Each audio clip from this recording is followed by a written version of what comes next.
Friday night baseball in the SEC for the first time this season at Sewell Thomas Stadium. The 18th ranked Florida Gators are on a roll, winners of 6 straight. The Alabama Crimson Tide aim to snap a 4-game losing streak in the SEC's second weekend of conference play. With that, we welcome you to the Joe. He's the former Alabama outfielder David Kindred. I'm Casey Roll. When you look at this series on paper, Florida looks like they might be the most dominant offense in the league. But when you talk to Gators head coach Kevin O'Sullivan, he looks at this series as a possible trap weekend with Alabama playing some really good baseball despite the results. What's the pre-series complexion you've noticed? You know, when Coach O'Sullivan's been doing it as long as he has, 18 years in the SEC, you understand, you respect your opponent.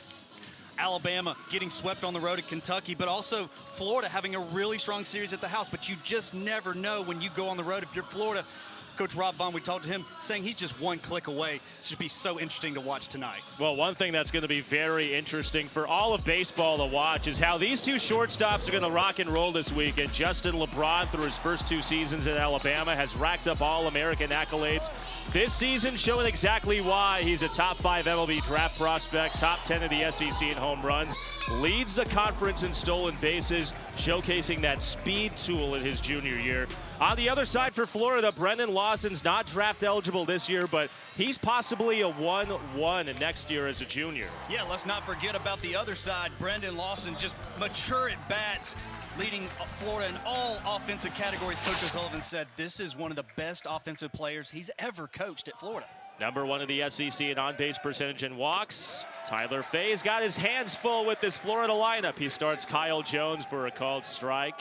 He got rocked around against Kentucky last week in Lexington. What's his complexion need to look like today? He's got to start effective with the sinker down in the zone.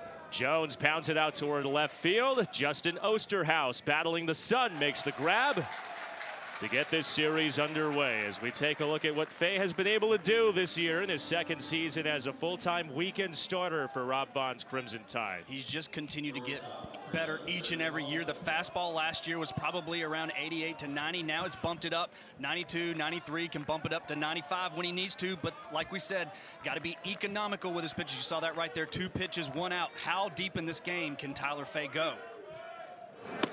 Brendan Lawson takes a called strike. As we take a look at the Florida lineup, amidst this current 6-game win streak, 7.5 runs per game scored in that span. At her third, Lawson's down 0-2. Former MLB draft prospect in 2024, selected at a high school by the St. Louis Cardinals in the 19th round. That's most likely going to be very different come next June. Yeah, and just watch his demeanor at the plate. He looks so calm. That's what Coach O'Sullivan said. There's nothing fast twitch. You can tell the shoulders are relaxed. The game doesn't move too fast. It moves to Brendan Lawson's pace. Count evens.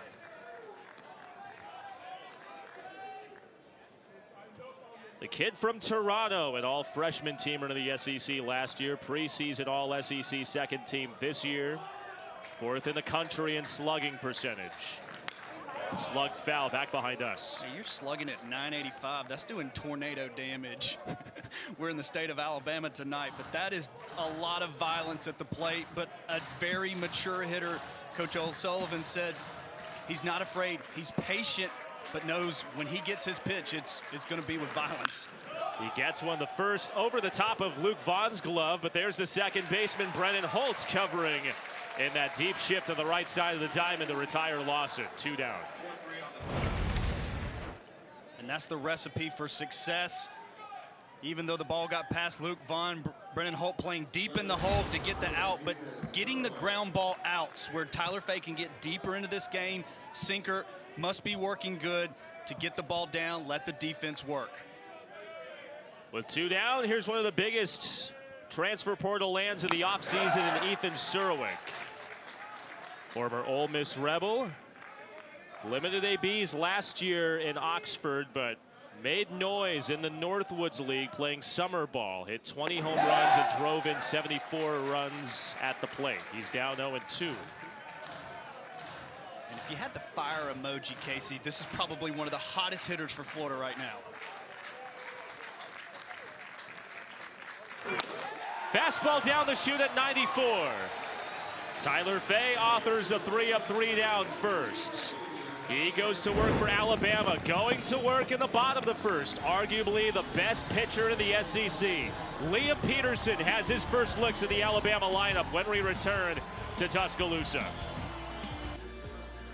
Last of the first here in Tuscaloosa. Tyler Fay retired the Florida lineup 3-up, 3-down. Now it's Liam Peterson's turn. Arguably the top pitching prospect in the SEC, getting his first appearance at Sewell Thomas Stadium in his career. Yeah, making his sixth start. 2.84 ERA. The whip, 103. That's really good, but the fastball is the strength pitch. It's the plus pitch, and he's hunting for the strikeout. 10-plus strikeout games is in the tank for Liam Peterson, but projects as a start at the next level, and we'll talk about it later, but this is going to probably most likely be the top college arm coming out of the draft. He was electric over his last two starts entering play. Last week against South Carolina, he was dominant at Condren Family Ballpark in Gainesville. 6 innings, 1 hit allowed, 10 strikeouts. He's allowed 2 runs in his last 2 starts. Yeah, and that fastball, you can see it just has run and cut to it. You have to see it up, and then the slider, he's going to run in there at 88 to 90 miles an hour, so you have to be ready to go if you're Alabama. Here's a look at the Alabama lineup amidst this 4-game losing streak. They've hit .235 as a club. Brady Neal leading the team in batting average, playing right today to get his bat in the order. Speaking of bats that have produced over the course of the early stage of the year, Bryce Fowler in his second year with the Crimson Tide, hitting .321 this year. Overhand breaking ball at 80. Talking about the fastball, can't forget he can drop in a bender at any time. And that's the show me 12-6 curveball. That is a tough pitch, and sometimes you got to spit on it if you're sitting fastball. Goes back to the well, appeal to third. Fowler held up according to third base umpire Hank Himmelman.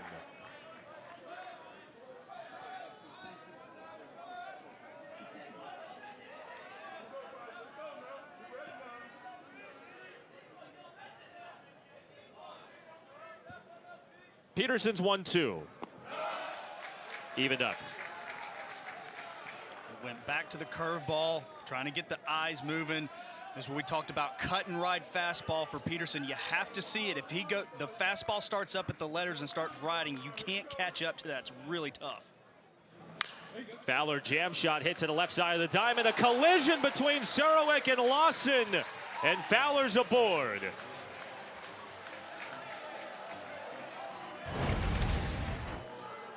Just a fastball that got in on Fowler's hands, and both infielders collide. It was going to be a tough play to get Bryce Fowler on that one. Good speed going down the bags. I would bet you that gets scored a hit, and it absolutely does. Good start for Alabama. Well, speaking of hits, if this was a movie, this would be a blockbuster best movie of the summer tonight. Arguably the best prospect in the SEC in Justin LeBron. Arguably the best college pitcher in the country in Liam Peterson. They call it cinema in 2026. Should be cinema here in Tuscaloosa this evening. All attention on this at bat.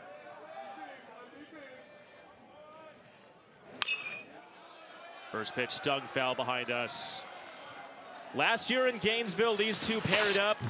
3 at-bats. Round 1 went to Peterson. LeBron against his former USA Collegiate teammate got advantage of him in round 2. Took it to left center field. Peterson ended the series with a strikeout in the 3rd time against him. 98 misses high. Yeah, and you see that fastball at 98 miles an hour. Peterson can run it up there. The only thing for him is the command. Obviously, he's got all the pitches in his repertoire. Is the body stays under control.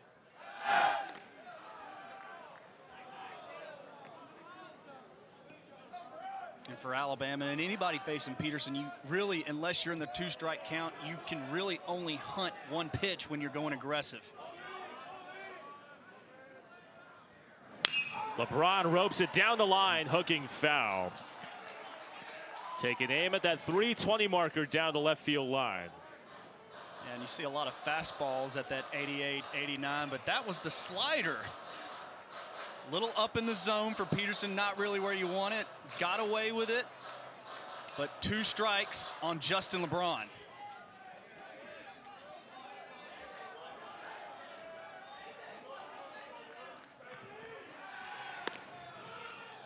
Alabama's lineup has scuffled over the last couple weeks. One thing they have done to a premium, stolen bases. They've been caught twice in 49 attempts this season.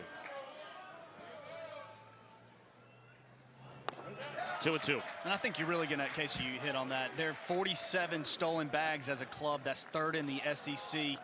You have to do that. It's all Justin LeBron, a lot of those stolen bags, but also Bryce Fowler, probably the second biggest threat on the bags. He's 9 for 9 in stolen base attempts. Between him and LeBron, combined 29 for 29. And if you're Peterson, you really have to do a good job of holding the runner on. High leg kick, but obviously the spinner that you try to bury in the ground could get away.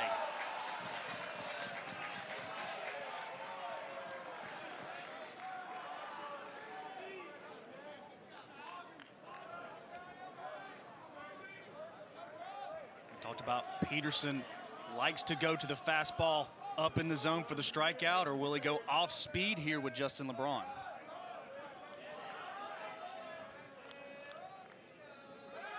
There goes Fowler. That's off the end of the bat all the way to the backstop. LeBron stays alive in the at-bat. It's a good break by Bryce Fowler, and probably if Justin LeBron didn't have 2 strikes, might have taken that pitch, but obviously had to hang tight in there with 2 strikes.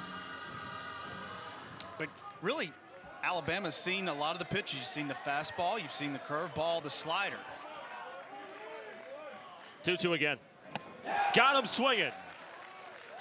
97 high, and in the matchup of 2 uber prospects, round 1 goes to Liam Peterson. We talked about that cut and ride fastball. That's the pitch that looks so good. It looks like it's at Justin LeBron's number on number 1. And it just keeps rising in the zone, and it's at his neck. It's just, you can't, once you commit to it, so hard to lay off. Second in the SEC in strikeouts, 45th of his year. Only Ruger Riojas at Texas has more.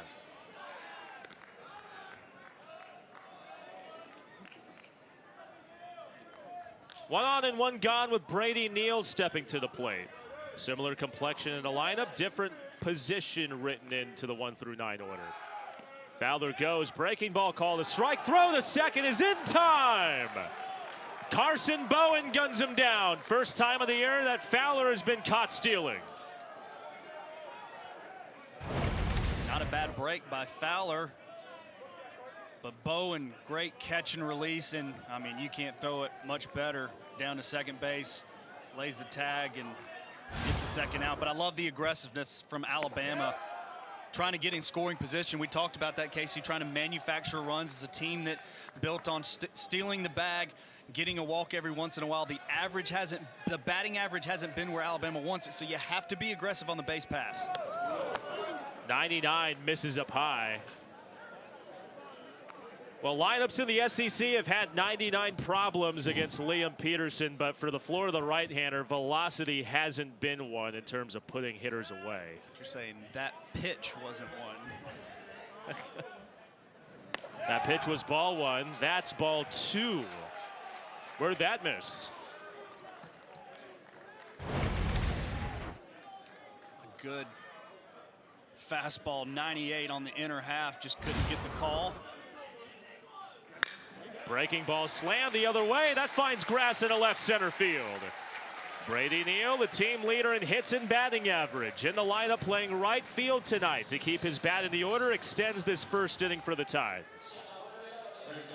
Good piece of hitting by Brady Neal. 2-strike approach, got that slider just a bit up in the zone. Not a bad pitch to keep this inning going.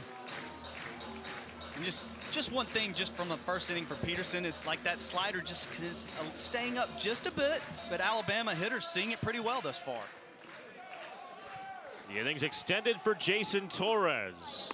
The Alabama cleanup hitter takes 98 for a called strike. He's seen a big change in his offensive profile in year 2 in Tuscaloosa compared to his first year last year as a former Miami transfer. The RBI numbers have always been there for Torres, but the swing and miss has drastically been cut down for the Miami native. Yeah, you can see it right there. 83 strikeouts last year. The walks are up, and obviously this season we're almost at the halfway point, so much better production at the plate for Jason Torres. A ball and 2 strikes.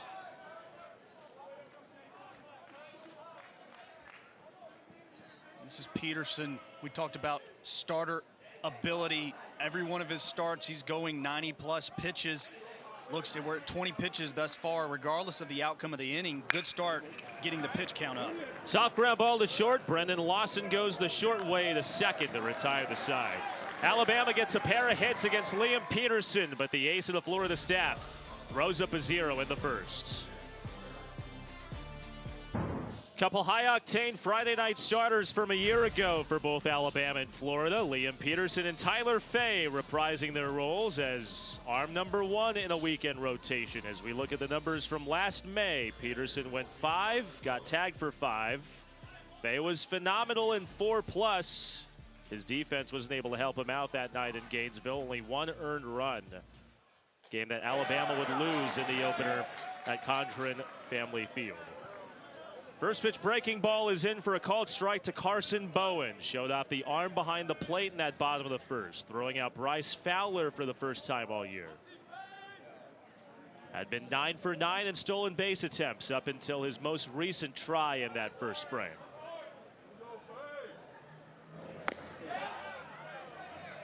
It was a good first inning for Tyler Fay. Made quick work, got some ground balls.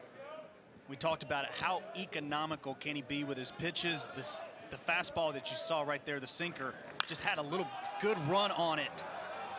Bowen sprays it foul wide of third into the seats.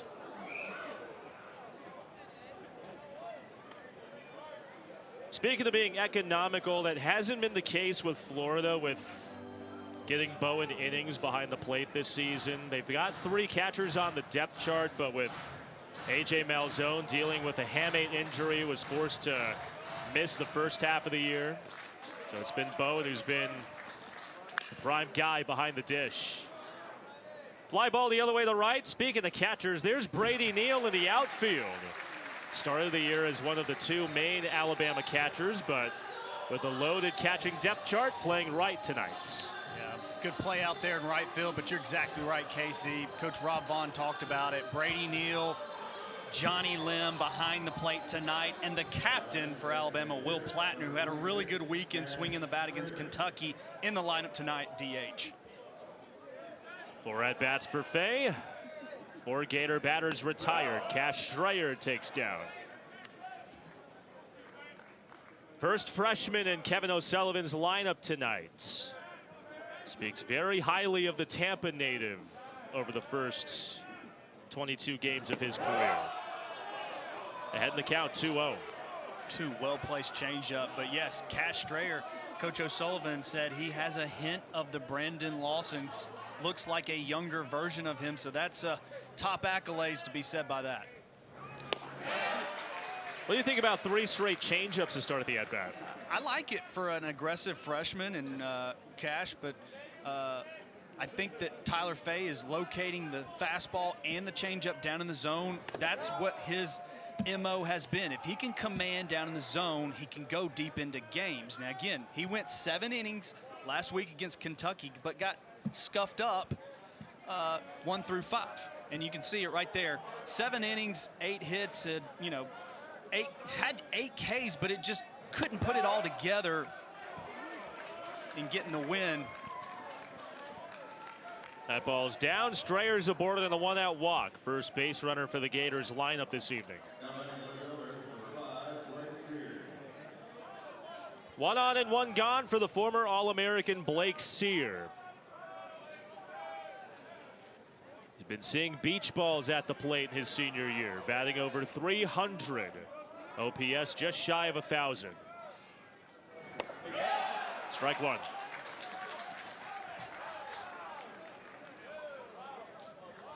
Numbers from a year ago. Batting average over 70 points higher from his junior year. It's a middle of the bat lineup for Coach O'Sullivan. Obviously, a lot of other players in there. Soft ground ball to third. Torres stumbled, went the short way to second for the force out. Goes 5-4.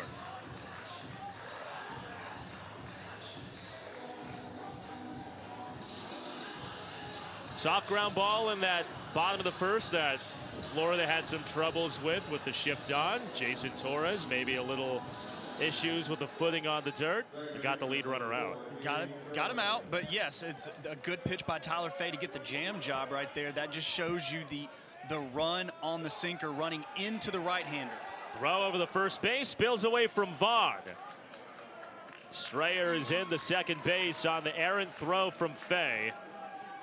And that was something that pestered Alabama earlier this week. Midweek play against South Alabama, 5 errors. And it's already hard enough to win in this league and even on the road when you go to South Alabama, but you can't shoot yourself in the foot, especially with the batting average when Alabama's trying to find a way to scratch and claw for runs. First pitch to Cade Curlin, misses inside. Speaking of All-Americans, got off to a blistering hot start to begin his collegiate career in 2023. Freshman All-American, first team All-SEC. Played in 14 games last year before season-ending shoulder surgery derailed his sophomore year. Ground ball to short. Justin LeBron's first chance defensively today. Retires the side. Florida threatens with 2 outs, but Tyler Fay hangs another 0 midway through 2 here in Tuscaloosa. Last of the second here at Sewell Thomas Stadium. Liam Peterson gets the rock Friday night. Doesn't get much easier for Alabama or the rest of the SEC when you look at feature series with Aiden King, a freshman All-American last year, picking up right where he left off to start his sophomore year. No earned runs for Aiden King entering this weekend. Only active Division I pitcher with enough innings without a run allowed. Nobody else in Division I baseball with a 0.00 ERA that's going to play. But you're exactly right, Casey. A 1-2 punch. That's a pretty good Saturday starter with some more electricity that we'll see tomorrow. John Lem takes down to begin his first at-bat of the series.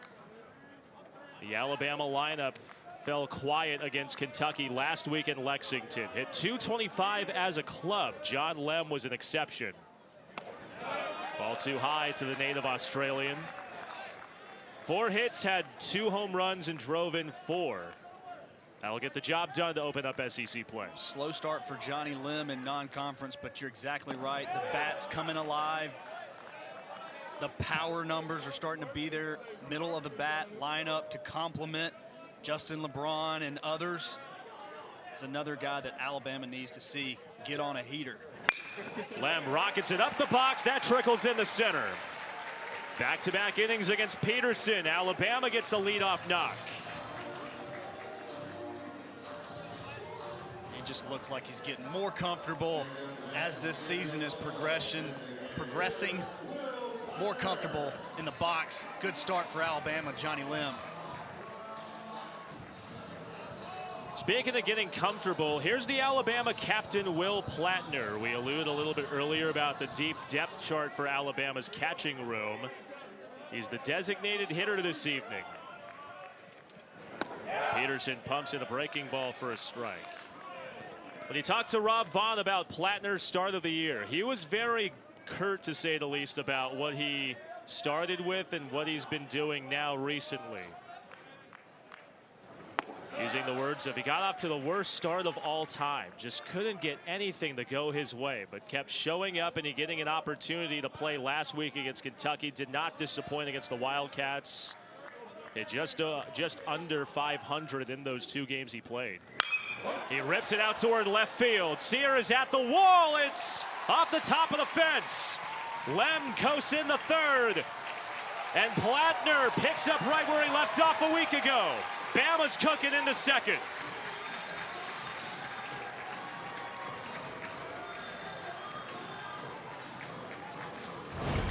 And it just looked like a fastball down in the zone. Platner looking for it. Hits a line drive laser off the wall. And Casey, you were talking about an abysmal start, but Coach Rob Vaughn said, I don't care what your average is. You can't carry your average up to the plate. All I care about is the present and the future at bat right there. Great start for Platner and the Tide offense. Alabama's got 2 on with nobody out for Justin Osterhaus, who squares to bunt, pops it foul. Back to the screen.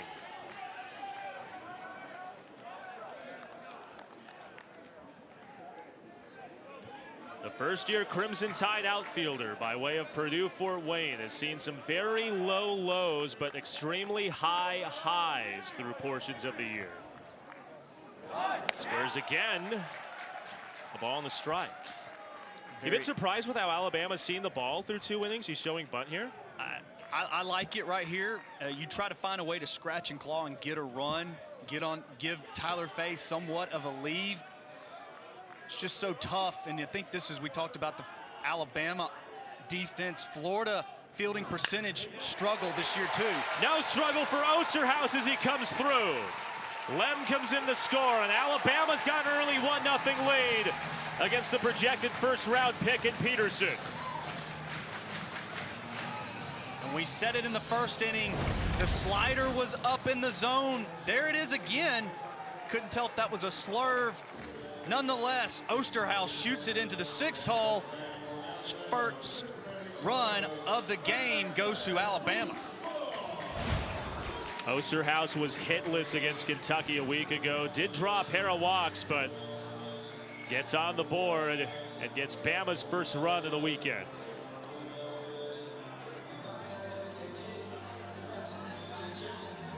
The Crimson Tide lineup has a chance to double their lead with Luke Vaughn at the plate. He squares around and takes in tight. As a former hitter, Casey, obviously Liam Peterson can run it up 98, 99 miles an hour. Looks like we got a little malfunction out in right field. One of the panels on the fence just collapsed. There's padding to protect players from collisions to the outfield fences, and it looks like one of the panels just collapsed.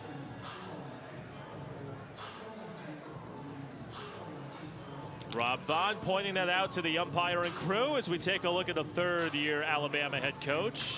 5 consecutive NCAA tournament appearances between his time with the Maryland Terrapins and the Crimson Tide.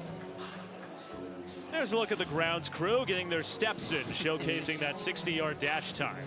You always hope that the grounds crew is doing their work in non-pace of play games, but sometimes you get called on to do some extra work. It looked like the umpire out there might have got it placed. Well, let's go back to the offense real quick, Casey, for Alabama. I was talking about Liam Peterson as a former hitter throwing 98, 99 miles an hour. It's so many times you want to gear up and match the speed with your swing, whereas you can just tell with these at-bats, it's letting the speed and the velocity, let that play, and you keep your same normal swing, not trying to giddy up on anything more. You saw that with Justin Osterhaus and Will Plattner doing that, and also Brady Neal. A lot of guys, we got 5 hits in the 2nd inning, 32 pitches for Peterson, so a really good start when the question mark for Alabama has really been the offense. Well, with Peterson's fastball, just sticking with that topic, how much of Alabama's success is predicated off of being ready for the heater? How much of these fastballs have you noticed maybe missing targets through an inning plus?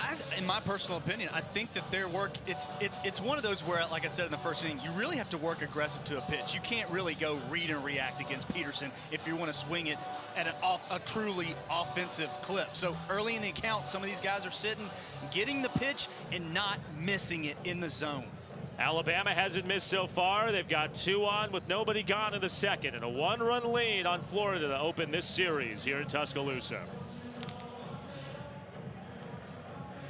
Stadium, the grounds crew is still looking over that right field fence here in Tuscaloosa. One of the panels fell off of the concrete that is behind those padded panels to protect outfielders and when they make opportunities at the track and collide with the wall. But speaking of colliding, Alabama looked like they were on a collision course with a red-hot Florida team and with Liam Peterson. But in the 2nd inning, Alabama's got 3 hits and a run already across against Florida's staff ace, who had allowed 2 runs in his last 2 starts entering play so far this evening. And the big one, too, nobody out in this 2nd frame. Alabama looks like they've seen the ball well against them. Where do you feel like the complexion has really taken a turn in the Tide's favor? I think the Tide, is just the first inning where you got to see a lot of pitches. The Tide did not score any runs, but you saw all of Liam Peterson's pitches. And then this 2nd inning led off by Johnny Lim with a base hit. and then it continues to fall in place. Again, the thing for Alabama has always been obviously limiting the strikeouts, but it's the swing and miss in the zone, and you're seeing it tonight. Alabama and each individual pitch hitters getting their pitch, not fouling it off, and putting it into play and hitting it hard. We allude to Liam Peterson and how good he has been for the Gators. His first start was a bit of an aberration by his standards. 5 earned runs against the Blazers. His last 4 starts, 4 runs surrendered per game. So he's averaging 1 run allowed over his last 4 starts. He's allowed 1 run so far. What's going to be his key to regaining that momentum and that complexion that's made him so dominant in his career? I think obviously you got to put out the fire this inning, but I'm looking at the prior outings that he's had, the last 4 outings, 90+ pitches that we talked about. Can he get himself deeper into a game and keep this run score short and give Florida the opportunity to get back in this game? But you got to avoid the crooked number, but it still looks like the grounds crew bringing in some backup. Grounds crew is attempting to look like bolt down one of the bars up there. Well, speaking about bolting down and hypothetically bolting down opponents in SEC play, Kevin O'Sullivan, 31-8 all time in his previous 18 seasons as a head coach at Florida against the Crimson Tide. He's been phenomenal for the Gators. Most active wins in the SEC in terms of College World Series appearances, 7 straight SEC Series victories dating back to last year. And he talked about it with us a little bit ago earlier in the week about what's the biggest thing he's noticed. Just playing their game as well, playing what they feel like the team's complexion was going to be, hitting in big spots and pitching in big moments. Just look at the all-time series history between these two. And talk about the consistency for Coach O'Sullivan. You saw that in the prior graphic. Florida has won the series against Alabama. Alabama hasn't won one since 2008, so really have owned the Tide. But yes, he's talked about when he came, this is the first SEC weekend on the road for Florida, and he said, hey, I don't know what some of these guys, how they're going to read and react. Some of them is their first time. But the reality is Coach O'Sullivan has the talent year in, year out. I mean, good grief. 18 years in the SEC, 9 times you're going to Omaha. That's pretty good. David, you mentioned a good point. First road SEC series. Having played in this conference and playing on the road at the beginning of the year, what's that biggest difference in terms of mental approach and just mentality for a ball club? First time on the road compared to, say, first time on the road in conference play. Yeah, I mean, baseball players are creatures of habit. I mean, anytime your entire week is jumbled up, I mean, you're traveling on a Wednesday or Thursday, you're not sleeping in your own bed. But I think we talked about it. Florida felt like they played some really good baseball the prior week against South Carolina, and Alabama is just, let's just say it, their back's been against the wall. But they knew that the bats were there. Again, this game's far from over. We're in the 2nd inning, but swinging the bats well. But this is a team in Florida that's got the elite talent, can go deep into games. Still in a bit of a field delay here at Sewell Thomas Stadium. Alabama leads 1-0 in the 2nd with runners on the corners and nobody out here at the Joe.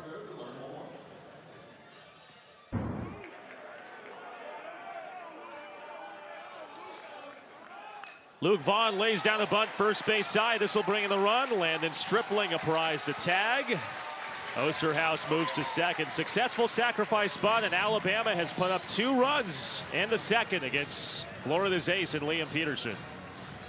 Probably didn't have this in your bingo card, a 15-minute non-weather delay, but great call right there. I don't know if that was put on by Coach Rob Vaughn, but typically when you sit out there that long, you've got to believe that there's going to be a fastball in an ideal situation for a sacrifice bunt. Great opportunity for Alabama to plate another run. It's another RBI chance for the Tide with Brennan Holtz stepping up to the plate. It's like Coach Vaughn wants to have a couple words with his second baseman. Yeah, you would allude about the difference in terms of Hitters' timing being disrupted because of unexpected delays, pitchers' disruptions. What do you feel like is more disruptive to the overall flow of the game from your time in baseball? I mean, you would just say who had the momentum at that point where the stoppage time was, and I think you have to say it was Alabama. So hopefully the restart for Liam Peterson was good to get back in the zone. 13-minute delay if you're just now joining us. Alabama jumped out to a 1-0 lead with a Justin Osterhaus RBI single. And then a panel in the right field wall fell off and onto the field. Grounds crew is working on it for 13 minutes. And we're back to play.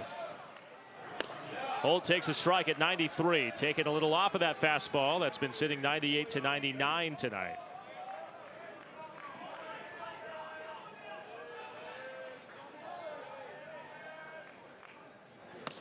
Oh, and 2.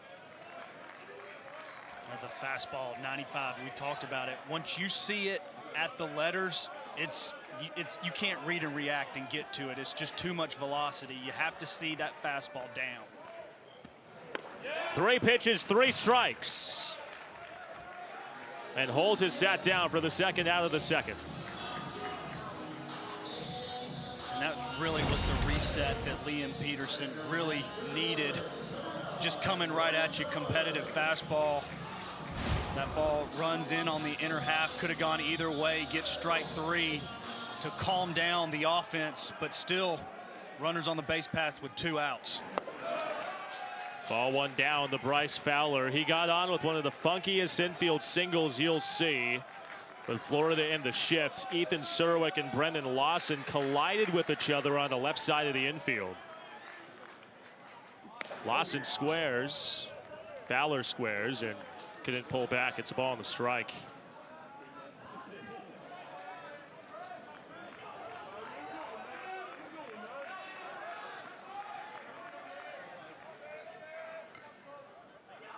One. Are you a fan of the shift with 2 outs, especially considering what Fowler did his first time up? I think if you're going to live and die by it as a team, regardless of the outs, you roll with it. He's ahead in the count, 3 balls and a strike. Last season was the everyday starter in right field. Offensively in center field this year, numbers have been astronomically higher. The at-bats have been stronger, more walks, better offensive numbers for Bryce Fowler. And you see it right there, working a walk for the club. Sometimes it's not always getting a hit, but passing it off to Justin LeBron. Second time Fowler reaches. That prompts a very early visit out toward the mound for Peterson. We billed tonight as arguably the biggest 1v1 heavyweight matchup in all of college baseball between LeBron and Peterson. Peterson got the best of his former collegiate national teammate LeBron, but now with 2 on and 2 outs. What's this meeting right now so early on with a guy you maybe thought wouldn't have this much trouble this early? And I think we talked about it, the command and the collective part of Peterson, maybe seeing it buzzed a little bit and trying to cool him down just a little bit. Again, we're in the 2nd inning, and it looks 5 hits thus far given up by Peterson. I think this is more of just a reset, calming everybody down, understanding, saying, hey, get us back in the dugout. We know, make your pitches right here against Justin LeBron. The offense will get it going. To say this has been an outlier for Peterson is definitely an understatement. The Ks per 9 this year, 6th in Division I baseball. Hits per 9, also top 15. Alabama's rocked him around so far in an inning and 2/3, 2 runs on 5 hits. And Casey, you can live with the strikeouts as long as the at-bats, you're hitting hard line drives that you're seeing early by Alabama. LeBron takes strike 1 at 97. That's probably the best fastball right there, lower half, just nothing you can do with that on the corner.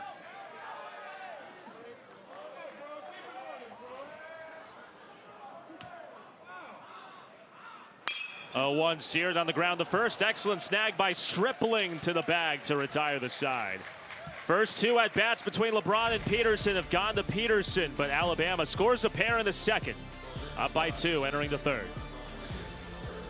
To the third here at Sewell Thomas Stadium. A pair of runs for Alabama in the bottom of the second as the Crimson Tide up 2 on the 18th ranked Gators.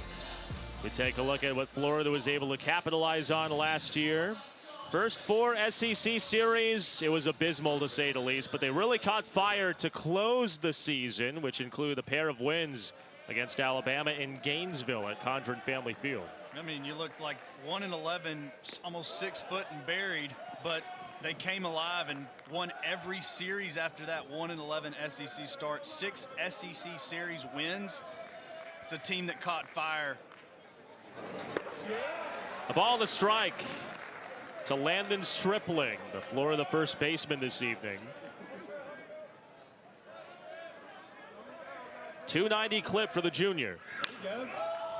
Former Texas Tech Red Raider.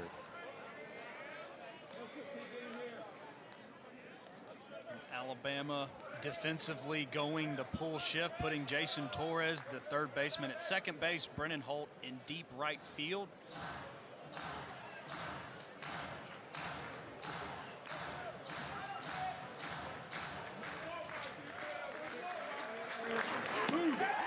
What's the thought process behind that? Moving the third baseman to where second would play when really the shortstop has more experience playing up the middle. I like it because you keep your shortstop playing his normal position. You don't change anything for Justin LeBron. Obviously, you practice this more often than not, but you also have to think about it from a standpoint, let's say ball's in the gap, you have to assume who's going to cover what bag. It all changes up. But you saw it in the first inning where Luke Vaughn misplayed the ground ball. And then Brennan Holt's literally right. You're looking at it and go, that's a base hit to right field. And then Brennan Holt's right there. Tyler Faye's making his way over to first base, still find a way to get the out. So you're putting all your eggs in one basket on the pull side, obviously. Breaking ball lands over the outside edge. Faye rings up Stripling for his second strikeout of the evening. And they see it right there. Looked like the circle change right there, a little up in the zone, but gets the call, freezes Stripling. Really about as good a start for Tyler Faye as you wanted. Only 31 pitches in, staying down in the zone. Like we said, his recipe for success against a very good Florida offense.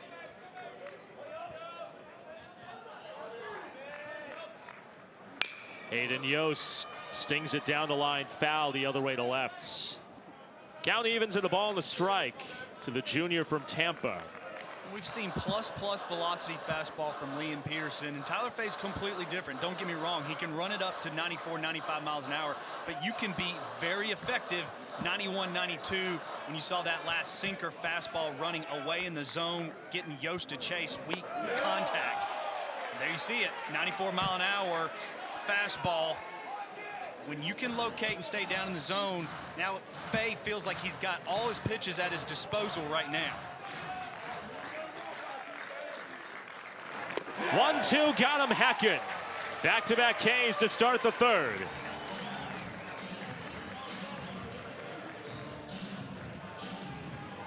It's just total control of the zone.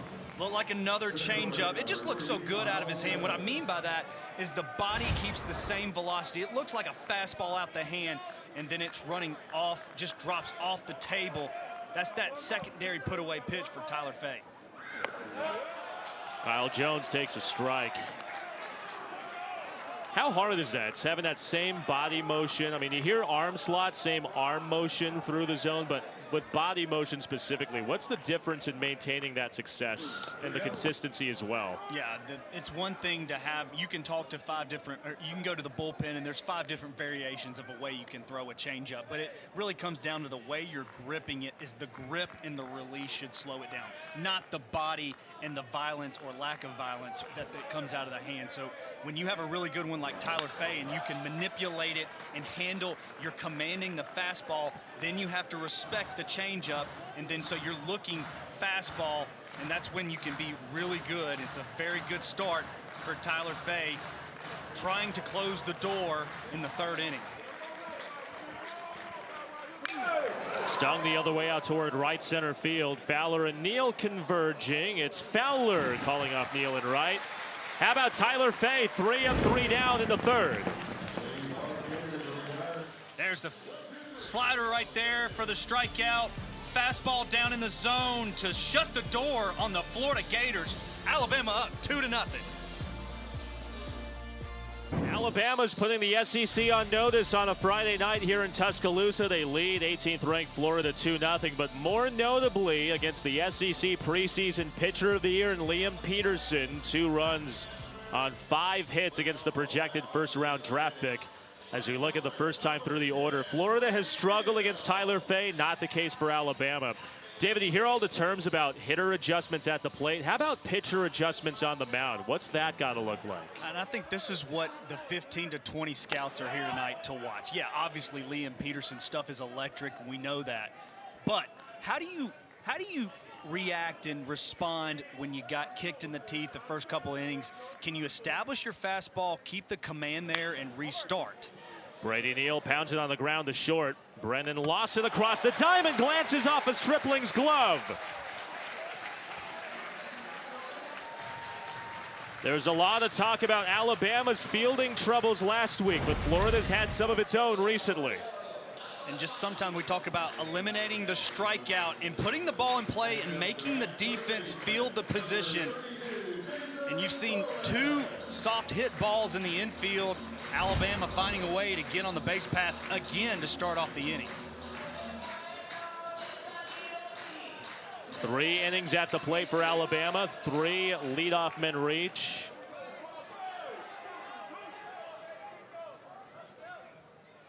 Jason Torres takes high and wide.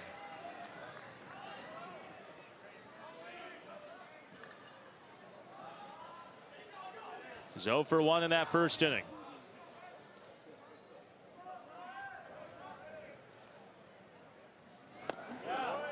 The ball on the strike. Coach Rob Vaughn, we talked about it. This Tide team riding a 4-game skid, the confidence and the togetherness that they've maintained, even though it wasn't looking really good after Tuesday night. Nothing really could hang your hat on, but the Tide continued to had 2 great days of practice, Wednesday and Thursday, and Coach Rob Vaughn said, our guys feel like they're still in a good place. We're not focusing on everything that has gone wrong. We've stayed inside of what we can focus on and had a really strong start these first 3 innings. Torres socks it in the air out to shallow left. Blake Sear and Lawson converge. It's the Florida shortstop who makes the play. Committed his season high 6th error a moment ago. A Florida team that had 7 errors last week at home against South Carolina, albeit that series sweep. Kevin O'Sullivan talked about cleaning things up defensively in the field. And if you looked at those box scores in the South Carolina-Florida game, those games were really close. Even though Florida got them, you understand that you can't give anybody any extra outs, much less when you go on the road. It's obviously much tougher, and Alabama's taking advantage of their opportunities through 3 innings. John Lem takes high and wide. It was his single to lead off the second that really sparked that Alabama 2-run frame.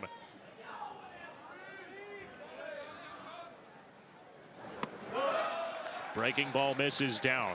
Back to talking about the scouts that are in here in attendance, obviously watching the guys like Justin LeBron, Brendan Larson, but Liam Peterson, we talk outside of his UAB start, hasn't really run into much conflict. And we talked about what kind of projectables he has. How do they go to the next level? That's something that all these guys, the scouts, the teams are watching, and you see the grades right here. And again, those grades are on a 20 to 80 scale, meaning 80 scale means you're a Hall of Famer, elite at the end of the day. And this is what he's grading out right now if you put him on an MLB squad. So you can see the fastball is already there. And I think you can also think about this from a perspective of, hey, it's one thing to have all these grades, which these are elite. This is going to be probably the top college pitcher taking in the 26th draft on day 1. But how can you respond after giving up a couple runs? Can you keep this game where it is to get your offense back in the game? These are the kind of intangibles you're looking for. Lem drills it the other way to left. Sear shy of the track. 2 outs.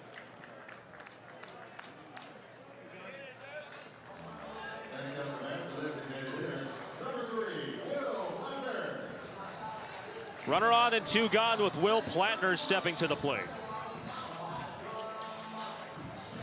Followed up that leadoff single by Lem with a double in that 2nd inning. So we haven't closed down the 3rd inning. We talked about Peterson's typical outing is in that 90 to 100 pitch range. We're at 54 pitches right now, and we talked about last inning a 13-15 minute delay. So a lot of things changing, but these scouts, what is going to make the pin move from the intangible standpoint? That's really what you're watching. I mean, it doesn't take any genius to figure out this guy's going, he's got the stuff that we just talked about, the fastball, the slider, the changeup, the curveball. How can this guy pitch and stay and keep his team in the game? There goes Neal. That misses down. Throw to second. Neal is tagged out on his back foot. Carson Bowen's 2 for 2 and throwing out base runners this evening. And Alabama held scoreless in the 3rd. Playing into the 4th at Sewell-Thomas Stadium on a Friday night in the SEC. Bowen helping out. Peterson, another caught stealing right on the leg to close out the inning to keep the score 2-0 Alabama. Alabama's up 2, but that can change in a moment with Brendan Lawson leading things off for the Florida Gators. The All-American in the preseason. Excellent last year, even better this year. Takes high and wide from Tyler Fay, who has yet to allow a hit through 3 innings. And looking at all the stats, obviously the batting average, the home run leading the squad, but we talked about the patience and the demeanor in the box to get your pitch. When you're almost at a 2-to-1 clip, it's 27 walks to 15 Ks. You're pretty good. You've got a great eye, which all just translate so well to the next level.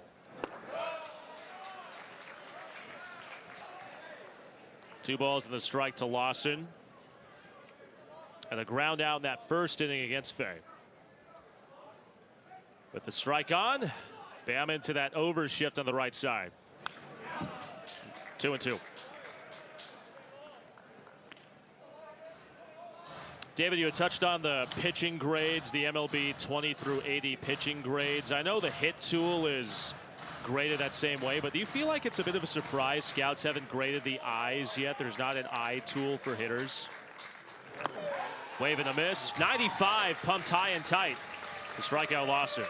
Yeah, that's a fastball for Tyler Fay. Up in the zone, but you can see the majority of the pitches were on the inner half to really get Lawson thinking, and then he has to commit to that fastball. But yeah, Tyler Fay's going to live 91, 92, but he can run it up 95. But to answer your question regarding the eye tool, I think that probably most scouts put that into the category of contact. I don't know if there's not a good way to state that, but I think that's part of your hit tool, because most likely if you have a good eye, you're most likely going to be in advantageous counts to get the pitch you want. Ethan Surowicz sees back-to-back breaking balls. That time went around. He's down 0-2.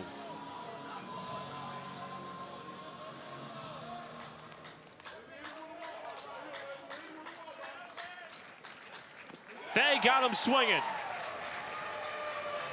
1 tonight for the Friday night starter for Bama.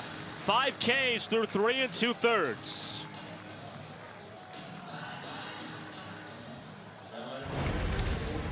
It's just another slider expanding the zone to see if you get Surowicz to chase. And just another great pitch, 0-2, and making quick work of this Florida Gators through 4. Carson Bowen takes down. The Florida catcher has been exceptional defensively today. He's thrown out 2 would-be base stealers. Spins across the outer black, 1-1. It's interesting you say that. He's 2 for 2 on throwing the tied runners out. There's no telling what you've cut down. He cut down on the offensive production. Those innings could have been much bigger.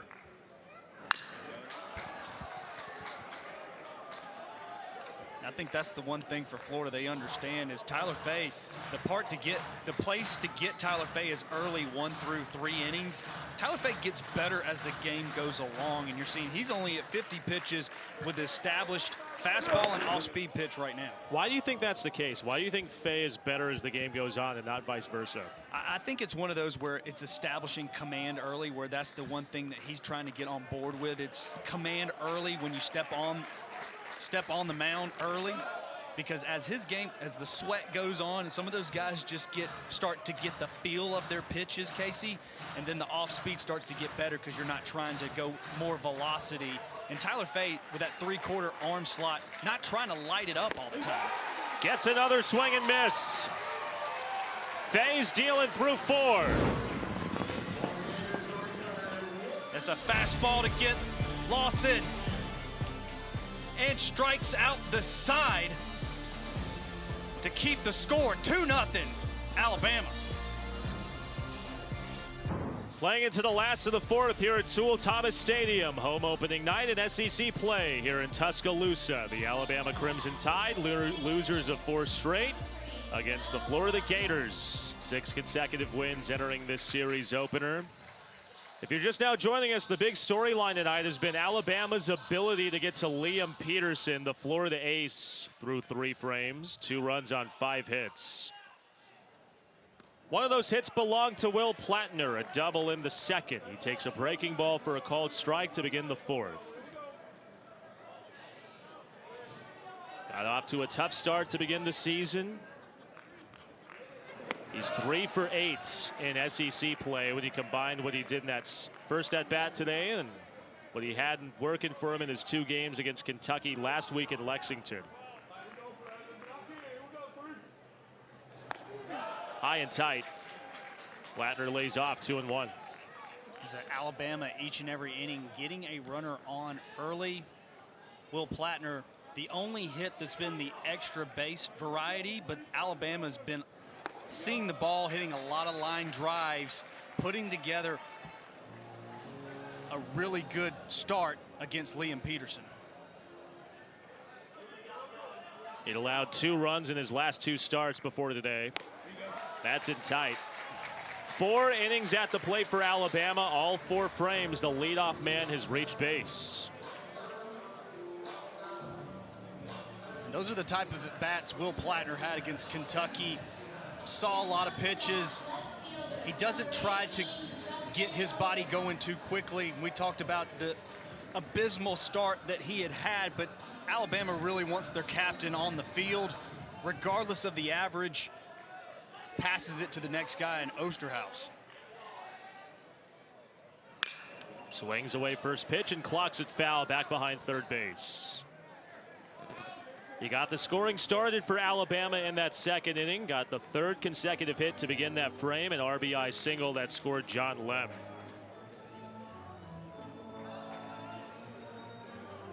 For Justin Osterhaus, this season, when asked by media, was a season about proving himself, showing that he is indeed the guy who put up gaudy numbers in the Horizon League. As he pounds it in the right center field, that finds outfield grass. Plattner's around second, digging for third. Osterhaus in the 2nd. Against one of the top pitching prospects in this upcoming MLB draft. Justin Osterhaus is 2 for 2. You were seeing the bat that Alabama thought they were going to get, the transfer fastball, 96 miles an hour, able to turn on it, put it in the gap. Will Plattner makes his way to third, but Osterhaus didn't check up at all, going 2 right out the box to continue to put the pressure on this Florida defense. This is almost copy and paste from what happened in that 2nd inning. Leadoff man reaches, followed by a double, and with nobody out, Alabama's got an RBI chance for Luke Vaughn. Check swing number, foul the first. And the scenario from last time, Luke Vaughn laid down the sacrifice bunt. Don't know if he'll do it this time, but the corners are in, respecting that. Just the threat of being able to lay one down, keeping the infield somewhat in on the corners. 0-2.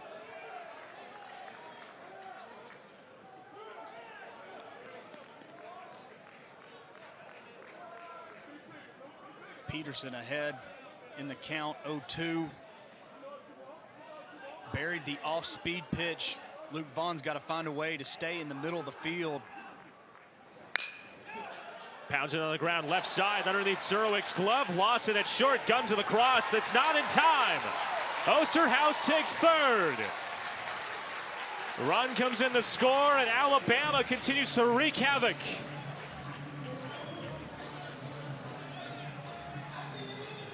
And once again, the thing for the tie was to limit the strikeout. Luke Vaughn gets down 2 strikes. It's not pretty.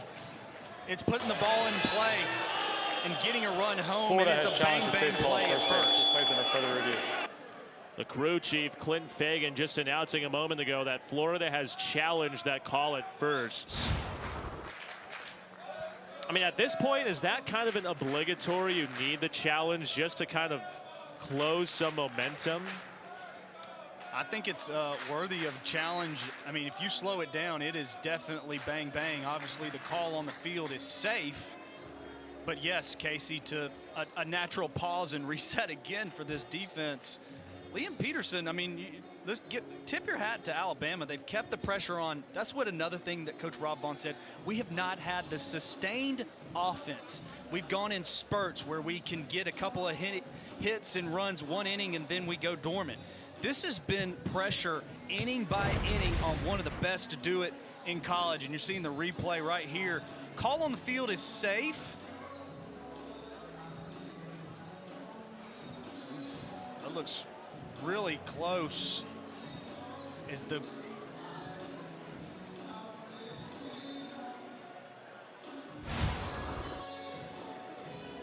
see what looks they like go with. Here's the call from Clint Fagan. After further review, the runner is out at first base. Successful challenge from Kevin O'Sullivan. He's got his 2 remaining, but Alabama does drive in a run to increase its lead to 3. We talked about Justin Osterhaus's game as well, awareingly knowing the situation, taking third on that ground ball out. Yeah, it's again, Alabama obviously would have liked to have been on there, but a productive out. A strikeout probably keeps Peterson in a chance to not plate another run, but putting the ball in play for Alabama, you have to do that any time in the SEC, but absolutely cashing in against Liam Peterson. You see we're at 3 1/3 right now, giving up 6 hits, 3 earned runs, 2 walks, 2 Ks, but again, it's sustained offense for Alabama, doing it in a lot of different ways. Not a lot of extra base hit other than Osterhaus and Will Plattner. A lot of singles and getting on base to lead off the inning. Florida does get some bodies loosing in that right field bullpen. That was the second visit to Peterson a moment ago. Brennan Holt pounds it on the ground, past the drawn and infield in the center. Osterhaus comes in to score, and Alabama puts up a 5 spot.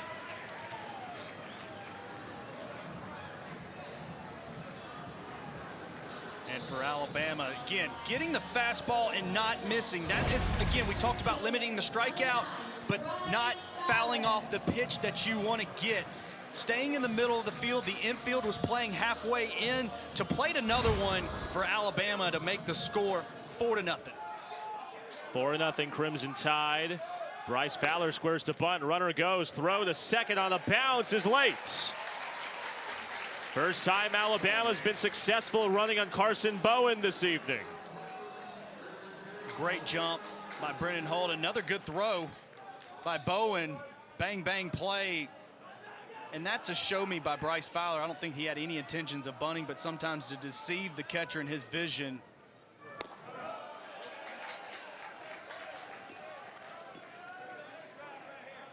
I think we talked about it, Casey. Florida bullpen getting some action going on down there. If you can somehow plate another run and get Peterson out of this game,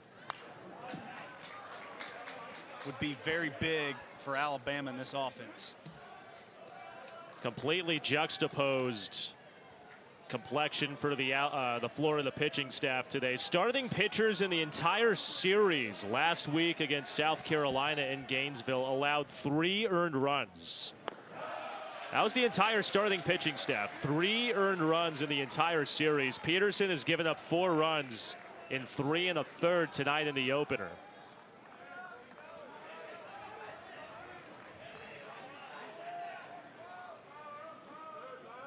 Two to Fowler.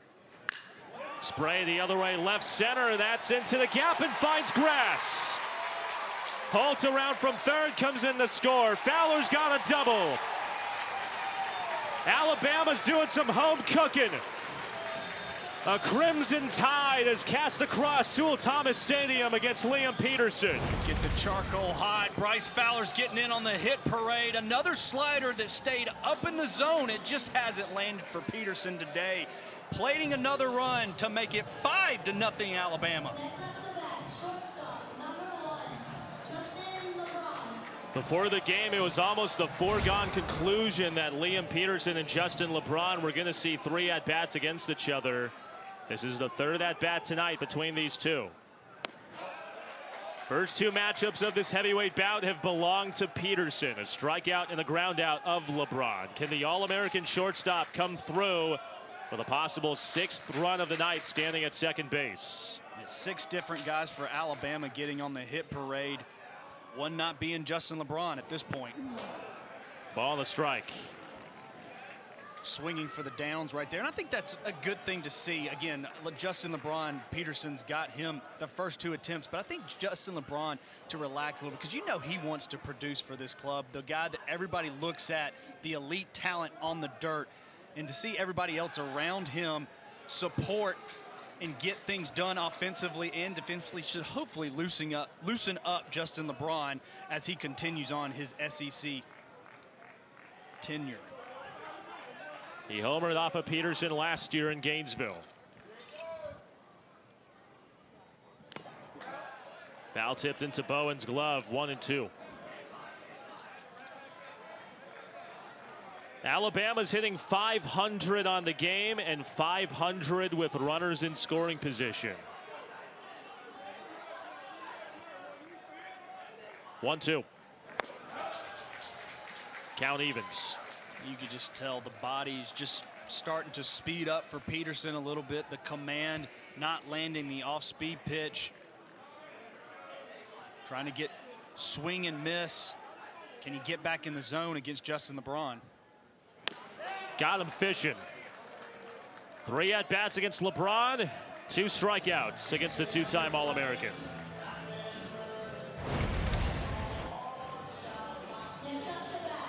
It's just that slider, which we've talked about. He's been leaving it up in the zone and it's been getting hit, but a well-rounded slider with good bite to expand the zone and get Justin LeBron swinging. You could tell he had to respect inner half with a fastball and just saw that out of the hand. Brady Neal lays down the bunt with 2 outs. Third base side. Surwick throws. It's late. Break for the plate. Throw home. Fowler scores from second. It's a clinic in Tuscaloosa.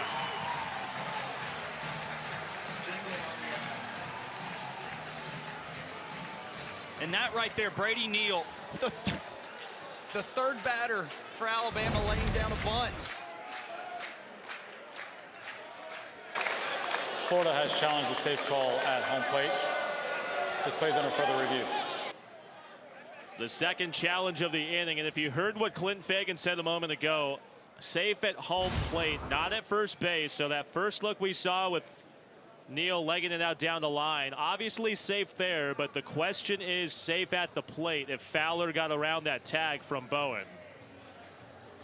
We'll see what happens on the call, but I mean the aggressiveness and the way that Alabama's put pressure on this defense the entire night. Brady Neal, that was put on all by himself. He feels really good about bunting. This team was last in sacrifice bunts last year. Brady Neal sees an opportunity. Surwich playing very deep at third base. And Bryce Fowler did not even check up as the ball was being fielded to make that a bang-bang play. Call on the field is safe. Has to be irrefutable evidence to overturn the call on the field as we take another look. Now this is the official replay of the SEC. This is Hawkeye Review. This is the look that the umpires are taking a look at. I mean, that's a great shot right there by the Hawkeye and our production crew. That looks like he's going to be safe. After further review, the runner is safe at the plate. Florida has one remaining challenge. Well, if you believe in lightning striking twice, Alabama last year in Gainesville tagged Peterson for 5 runs. Today in Tuscaloosa, 6 runs against the Florida Ace in 3 2/3. And it really was. Tyler Fate, great start, put up a bunch of zeros in 2025. It was more the home run variety with Richie Bonamolo, who's no longer with the tight end Justin LeBron. But it's really been a hit parade. We talked about it. The pressure's been on this Florida defense in Peterson all night. Jason Torres clubs it the other way to right. First chance Hayden Yost has out there in the outfield. He sits him down to retire the side, but Alabama plates 4 in the 4th. The Joe getting hot with Alabama, putting up some more runs, 4 runs in the 4th inning to make it a 6-0 lead. The shot here, Tyler. I mean, not Tyler, Thomas. All right.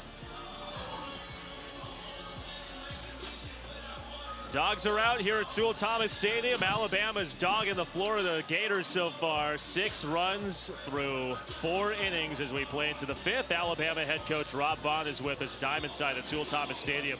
Coach, earlier in the week, you talked about your team not playing free at a high level quite yet. What have you noticed about your team's complexion at the plate through 4 innings? Man, they are, man. You got a big leaguer on the mound, man. He's as advertised. It's real stuff, and they've just locked horns with him, man. They've locked horns with him. They made some big plays. We've gotten thrown out twice and didn't stop, and that's what we got to do, man. Like, fortune favors the bold, man. Good, bad, or indifferent. We got to send our stuff, and boys are sending it tonight so far. Long game ahead.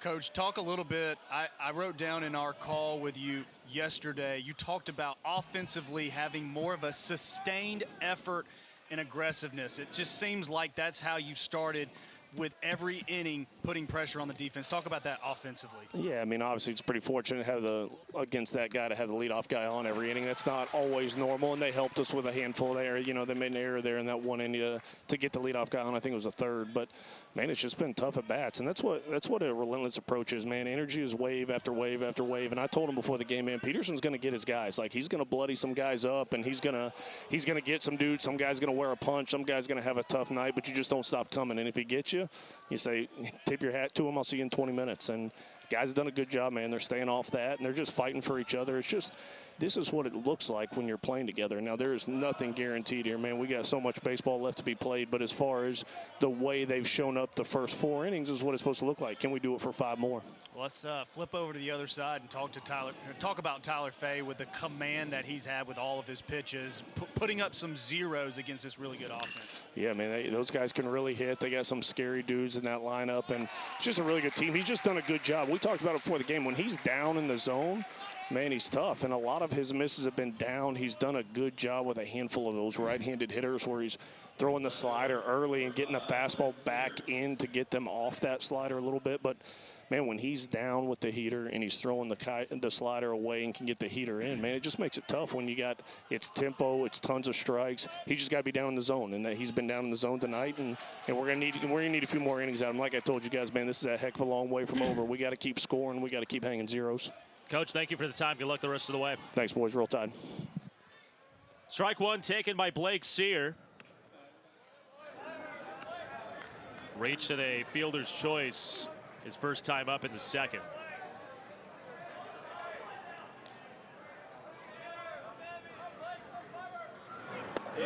Breaking ball lands the zone for a called strike. Talk about flipping the page for Alabama. Tough weekend against Kentucky. Starting pitching altogether, which has been a strength for UA this season, was roughed up against the Wildcats. That's outside. Balls 2 is there to even the count. 2 balls and 2 strikes. Fay was not immune to the Wildcats. The loss in SEC's opening day last Friday in Lexington. 7 innings did give him some length, but surrendered 7 runs on 8 hits. Has not been the case today. He has allowed 1 walk. Sear pounds it on the ground to short. Justin LeBron, second chance defensively today. Excellent scoop by Vaughn. 2 outs in the 5th. And you heard it from the head man right there. When you can, on Friday night, you're matching best on best. We talked about Liam Peterson. Tyler Fay has continued just in his development each and every year. The fastball velocity and command has gotten better down in the zone. The slider expanding. Again, you talked about it, Casey. The last start against Kentucky, he gave up 7 runs, and gave up a run in each and every inning, 1 through 5, and it just felt like he could not get a 0 to get the offense a lead. And you keep putting together a bunch of zeros and you start the game off strong. That's really when Tyler Fay starts to get better, as we talked about. He gets better as this game goes on. No ball, 2-strike count to Cade Curlin. Grounded out his only time up in the 2nd. First time he's played since February 25th, since dealing with that grade 1 oblique strain. How about this as a welcome back to play against a guy who's been hanging up zeros through 4 innings. 1-2. It's one thing to have, we go through each starter's repertoire of pitches. It's one thing to have them, is to command all 3 and throw them in any count that you want. Tyler Fay's been able to do that the entire night.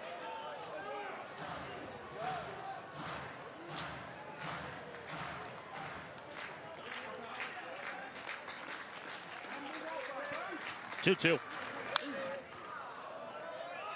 We'll do it again.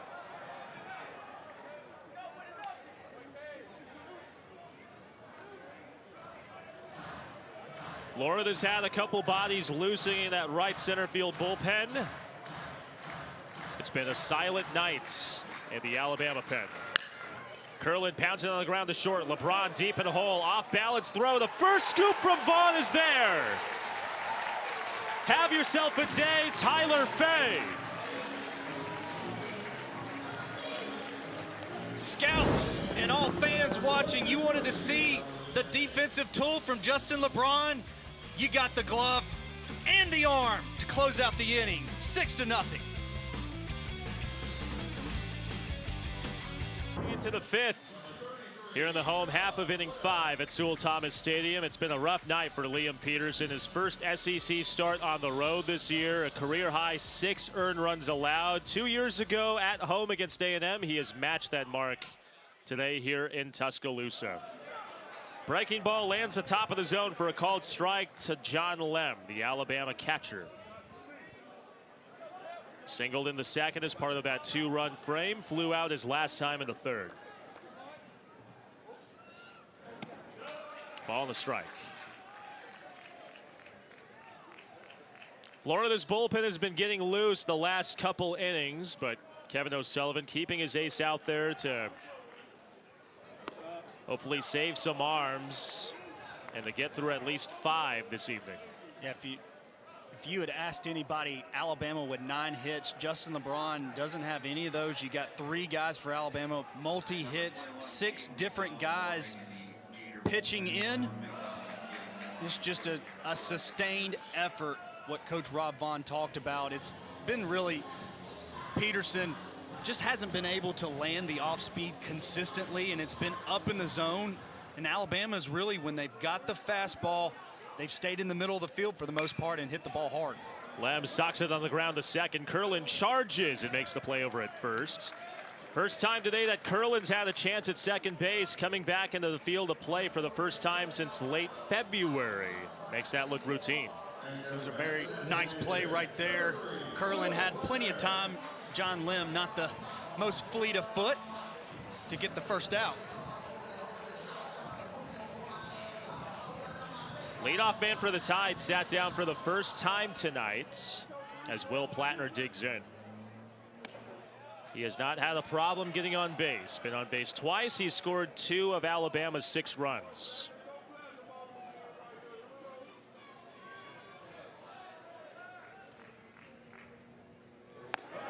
Took over as the captain this last offseason. Cade Snell graduating All-American year last year. Where's that number 3?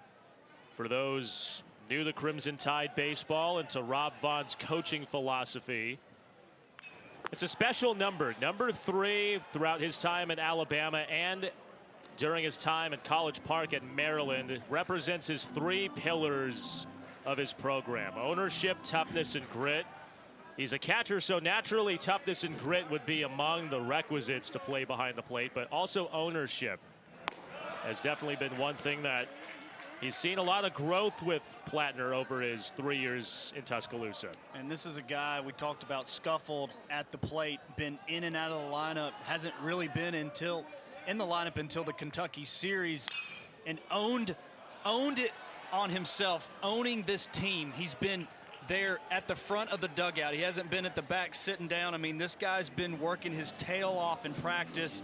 The toughness that he brings to this club, it may not be, you're not going to see it in the box score each and every night, but I promise you, when this guy's in the lineup, this team plays with this type of box score that you're seeing right now. 3-2 is socked on the ground to short. Couple room service hops for Lawson. Quickly 2 up, 2 down in the Bama 5th.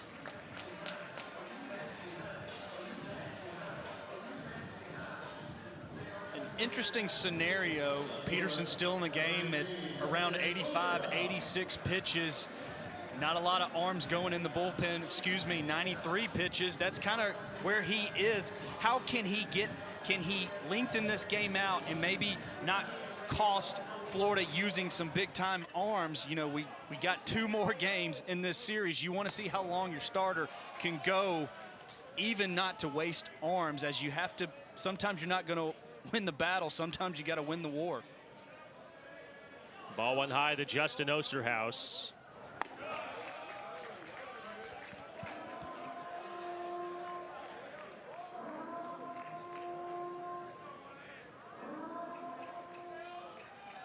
Two for 2 night for Osterhaus.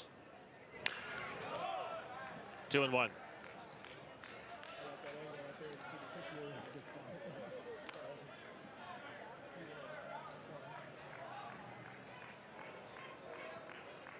Two runs for Alabama in the second, 4 runs in that bottom of the 4th. 4-game losing streak entering today against the Florida Gators, winners of 6 straight. High and tight, count evens.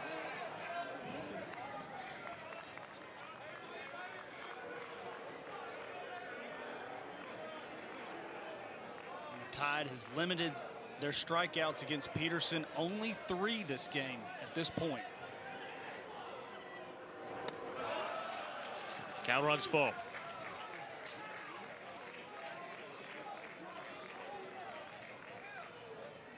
If Osterhaus were the reach, Luke Vaughn would be next to hit. Here's the payoff. Got him chasing. 4th strikeout of the day for Peterson. First time he sat the Tide down in order. We're through 5 here in Tuscaloosa. Alabama leads by 6 in this series opener. Against one of the top lineups in the SEC, Tyler Fay has been phenomenal through 5 innings. He has allowed 1 walk, but besides that, a lot of Ks are in his scorecard. Yeah, this really been the command of all 3 pitches, and the fastball staying down in the zone, working in to out, and also racking up 6 Ks at this point, and 71 pitches going into the 6th inning, giving himself a shot to go late into this game for Alabama. And we talked about it, this game's far from over, but can you save your arms, your best arms, and continue to shut the door and keep this game where it is? And you don't have to be perfect with every single pitch, and it's one thing is the defense has played really well tonight. Landon Stripling swings away first pitch, flown foul behind us. Second at bat for the Florida first baseman. He struck out in the 3rd.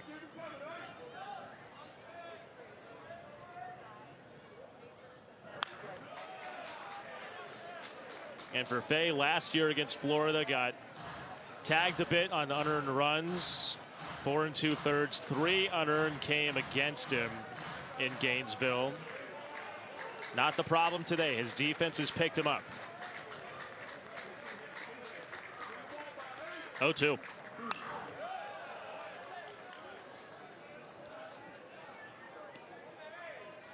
And every one of Tyler Fay's pitches, for the most part, have been competitive pitches. All that means for those listening out there is every ball somewhat coming out of his hand has to be respected. There's none that are coming out of his hand and just completely giving up. And you can see right there that 0-2 pitch, ball up in the zone. That's the setup to get the eyes of the batter moving to possibly see the changeup or off speed down in the zone. See if he does that. He goes down. Ground ball the first. There's Luke Vaughn. Couple room service hops for the Bama first baseman. That's exactly what Tyler Fay did. Defense has played really well behind him. That just makes you feel really good. We talked about it. Not having to feel like he has to strike out everybody. He's got 6 Ks rolling through this lineup, but the defense has played really well tonight. First pitch strike pounded in there to Hayden Yost. The Florida right fielder today struck out in the third, part of that inning where Fay caved the side. Breaking ball spins down the chute for a called second strike. Alabama again going with the pull shift.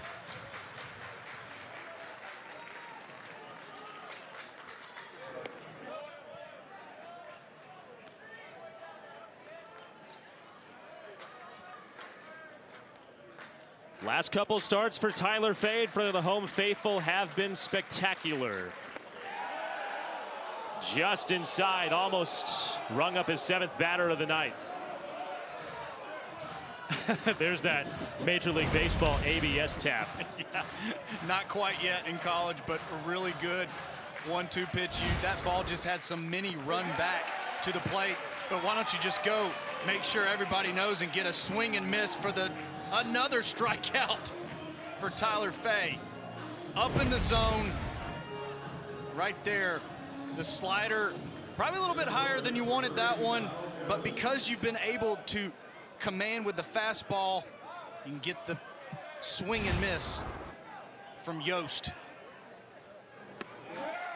There's a strike to Kyle Jones. What's that saying? Ball don't lie. Pitch below is inside. The next pitch swing and a miss. It always catches up with you. It's definitely a hoop saying. They're partying here in Tuscaloosa regardless. Win over Hofstra today in the round of 64.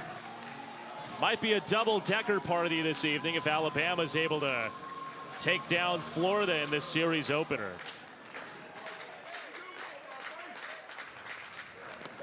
Oh, 2 down and away. Ball and 2 strikes.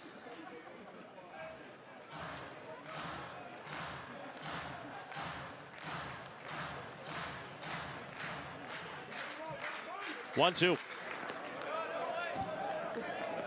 Last start at home for Fay came a couple weeks ago against North Florida. Season high 7 innings, 2 runs, 11 strikeouts. He's got the strikeout stuff working for him this evening against the Gators. Amidst a 6-game win streak, averaging 7.5 runs per game in that span. No runs today. They're also 0 for 17 at the plate to this point through 5 2/3. Sometimes as a Friday night starter, you're lucky enough if you have command of 2 pitches, as Tyler Fay has been in command with all 3 of his pitches. And again, up against Liam Peterson. You can say he's outdueled him to this point. Payoff way outside. It's a 2-out walk for Jones, becoming the 3rd Florida base runner today.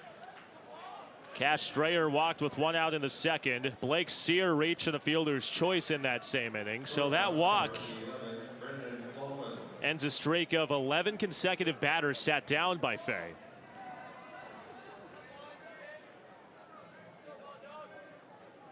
Damage not yet done with arguably the SEC's hottest hitter at the plate in Brendan Lawson. Pitchers across the SEC may have their notepads out with what Fay's been able to do against Lawson this evening. He's induced a ground out and a strikeout to the preseason All-American. And let's don't forget, Tyler Fay turned down draft opportunities. He could have gone after last year, decided to come back. He said he had unfinished business. Fly ball to first in foul territory. He finishes off this 6th inning with a fly out to first. Tyler Fay in total command going through the 6th inning. Alabama coming back to the plate with a 6-0 lead. Alabama with a complete start in game 1 as Tyler Fay setting the table. Handful of strikeouts, keeping the score nothing for the Florida offense, and then it's been a hit barrage on the other side for Alabama. Everybody getting into the mix, putting the pressure on the defense for Florida and Liam Peterson to put the score at 6-0 so far through 6. Bit of a game summary for you. 6 runs, 9 hits for Alabama. Couple big multi-run innings, 2 in the second, 4 in the fourth. And Liam Peterson's day comes to a close. A career-high 6 runs allowed, matching what he had given up a couple of years ago against A&M. He hands the baton to Caden McDonald, a former two-way prospect out of Tampa. He's been used exclusively as a reliever this year, making his 7th appearance of his redshirt sophomore campaign. And this is a guy to bridge the gap. It's not a 1 inning, it's a 2 to 3 innings. Every single outing he's had, it's been at least 2 innings, but another opportunity for a new arm for Florida to get into the game. First pitch breaking ball high to Luke Vaughn. He's working on an 0 for 2 day today. Did drive in the run with an RBI ground out in the 4th. Sprayed foul behind us. And this is a fastball for McDonald. Is going to sit around 91 and 93. Same kind of impression with that rising action with the fastball. Changeup and slider are the put-away pitches. So he feels really good against left and right-handed batters throwing all those pitches.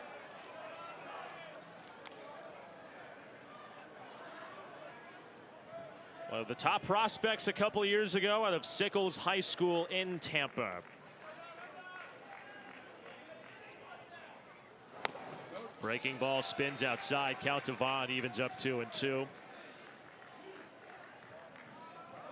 Initially recruited to UCF at a high school, switched his commitment late in his senior summer to Florida. That 2-2 is sprayed up the middle and into center field for a knock. Vaughn keeps the line moving for Alabama. He's on the hit board. 7 of 9 Alabama batters have a hit tonight. It's just Alabama staying in the middle of the field, not trying to do too much, not trying to muscle up. Good middle of the plate approach against another very good arm in McDonald. He's made 20 relief appearances last year, so this is a guy they call on to keep this game where it is. Florida still feels like if they can just get Tyler Fay out of this game, it's still got a chance with this electric offense.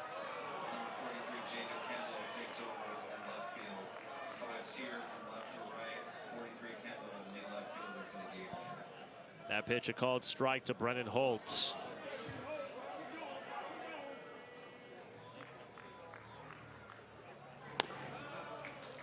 That breaking ball is down, counts a ball and a strike. Holt today a single and a strikeout. Outside of the last inning, another leadoff runner for Alabama. They've had leadoff batters reach in all but 2 innings this evening.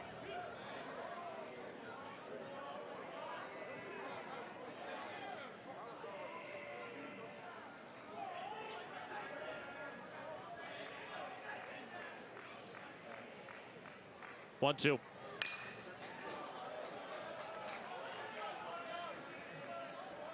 Couple defensive changes for Florida. Jacob Kendall has entered the game and is playing left field. Blake Sear has moved from left to right field, so Hayden Yost is no longer in the game. Kyle Jones remains in center. Swinging a foul tip into the mid. Throw back to first. Vaughn's in there. So if you're scoring at home, Sear from left to right. Kendall is into left field. Yost day is done. Kendall will bat in the 9th spot.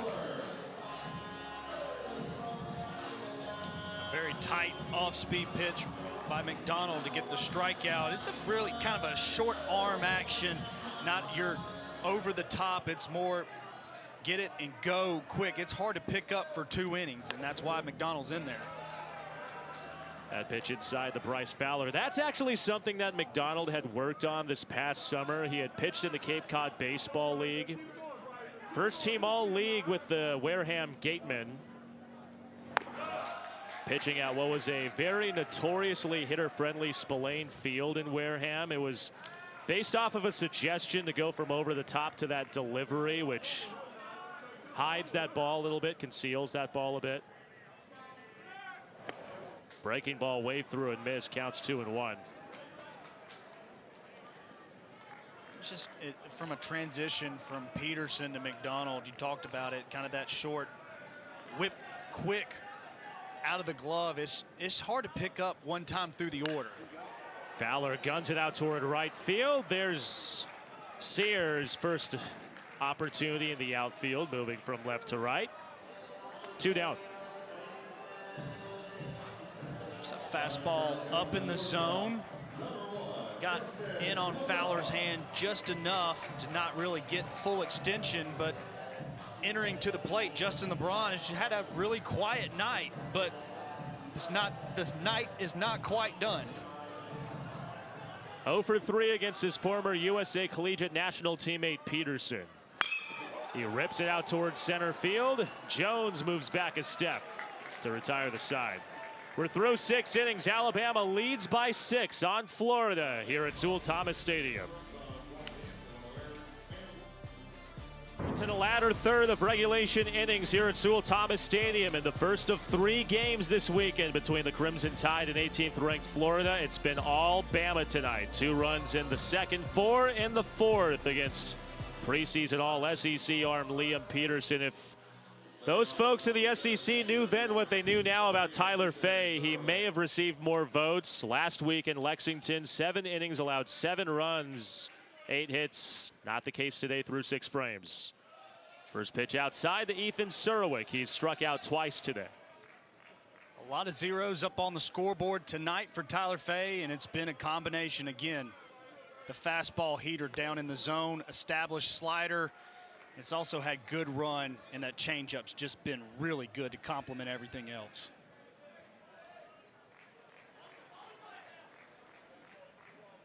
Number 7, Matthew Heiberger getting loose for the Tide. For the first time today, Alabama has got some action in its bullpen. Matthew Heiberger has begun to get loose in that left center field pen. 3-0 taken all the way for a called strike. Yeah, we're at 94 pitches, and this is kind of the sweet spot of where Tyler Fay's kind of getting to the point where it's a good time. He's letting it all out. I would anticipate whatever he's got in the tank, you empty it right here. And you mentioned it, Casey. Heiberger in the pen, the best left-handed arm for Alabama. 3-2 down the chute at 92. 8 strikeouts for number 8.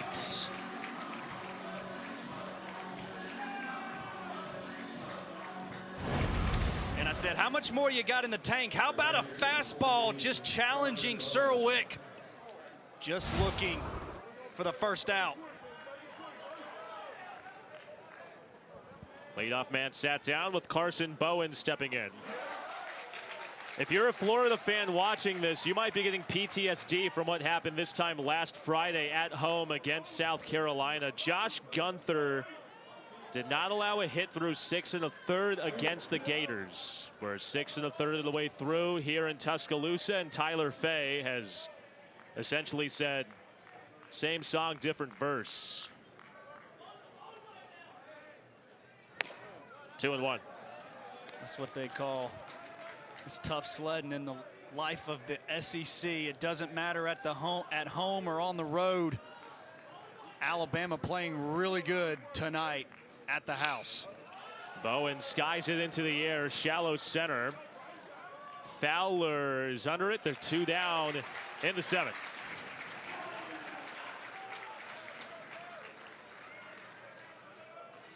And you can see that, I mean, some of these fastballs right over the zone. Florida just not getting great barrels on it, but we talked about it. You expand the lead as an offense. It helps a pitcher like Tyler Fay not have to be so perfect with his pitches, just to be able to let him relax and settle in. And man, he has been on cruise control tonight, Casey. Cash Strayer takes a breaking ball for a strike. He's one of 3 Florida base runners tonight. He walked in the 2nd. Flew out his last time in the 5th.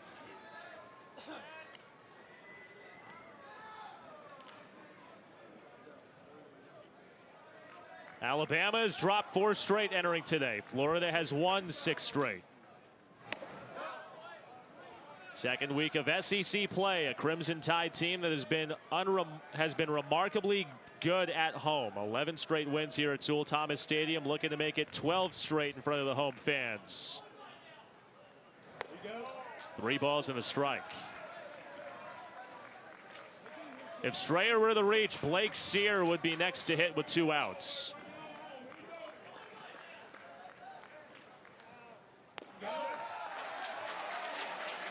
Three-two. There's just no beating around the bush for Tyler Fay. It's just been, all his balls have been in and around the zone. See if he can finish off this in style. Breaking ball, socked to first. That was played foul by Vaughn. With that shift down the line, he played that ball, but apparently the first base umpire, Clint Fagan, he gloved it in foul territory, so it's not in the field of play. Count stays full.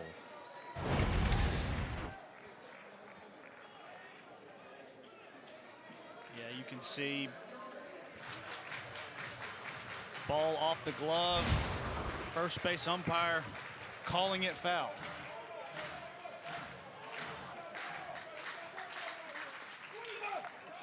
We'll do the 3-2 again.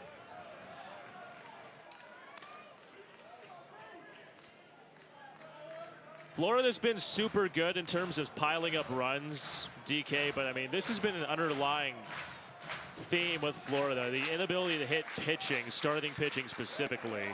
That's over the outside black.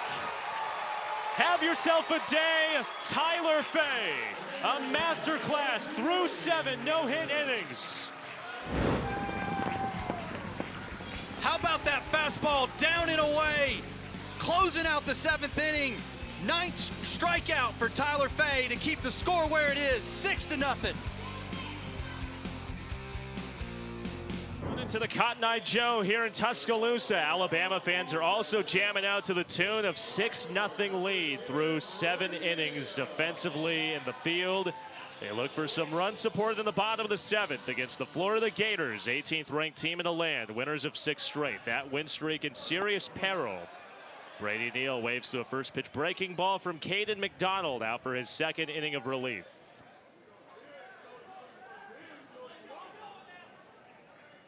Two for 3 game for the Alabama right fielder. 1-1. One of those hits being the bunt down the third base side with Fowler at second base, legs it out. Fowler finds his way to get home with an electric run for Alabama. They've just found a way to manufacture runs tonight, Casey. But like I said, it's been a handful of extra base hits, but it's really been a lot of singles. No home runs tonight for either side, but it's been the pressure that Alabama has put on Florida all night.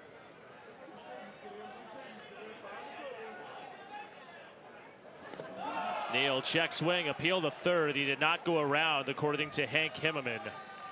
Count evens. Good slider down in the zone. Looked like he held up.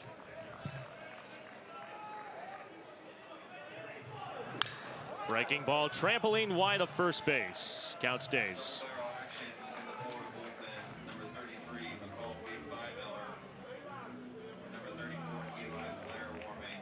Florida's got multiple bodies getting loose in that right center field bullpen. McCall Beimer and Eli Blair have begun some warm-up tosses. Full count. Little double barrel action. Bill Miller and Blair, 2 lefties for Florida. Payoffs high and wide. Neal walks to lead off the 7th. Brady Neal not giving in. Another good at bat to lead off this bottom half of the 7th. 5 times today, Alabama's gotten the leadoff man aboard.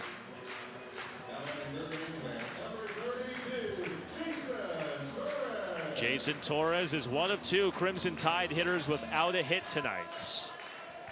Justin LeBron being the other in that 2-hole.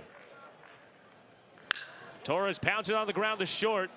Brennan Lawson and Cade Kurland work in tandem to turn 2.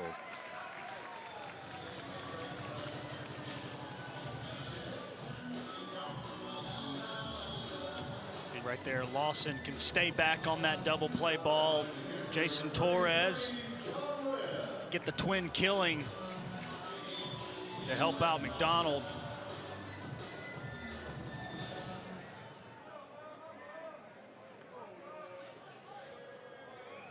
Looks like head coach for Florida, Coach O'Sullivan, making his way to the mound.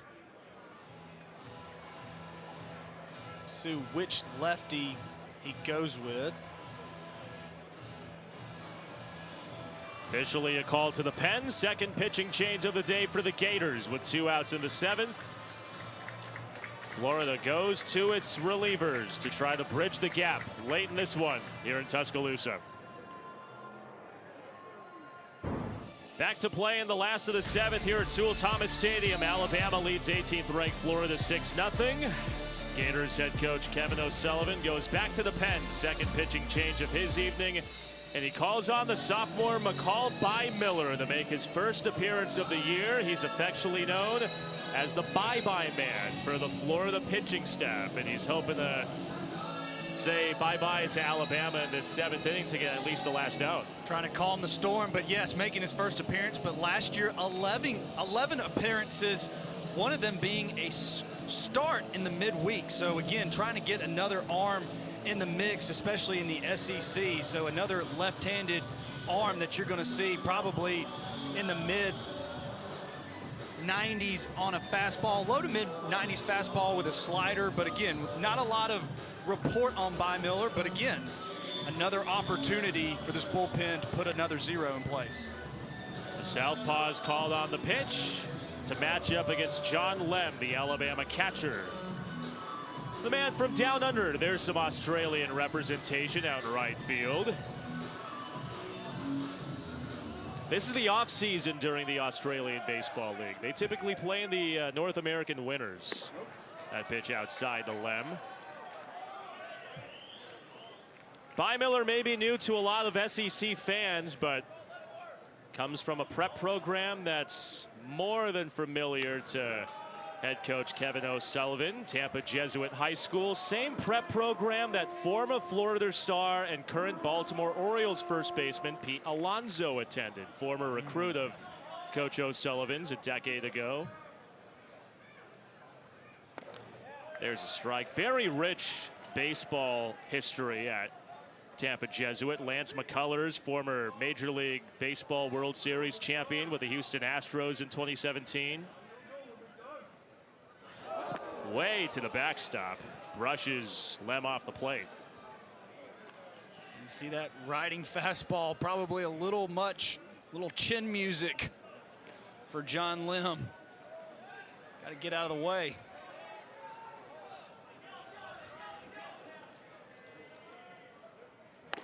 Three ones high and tight. Lem draws a walk. Fourth walk for the Bama lineup tonight.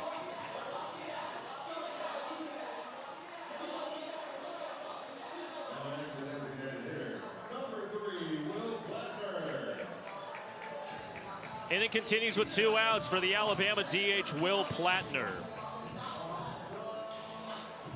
Alabama working the walk, 5th in the SEC in walks. Just shows the patient tonight.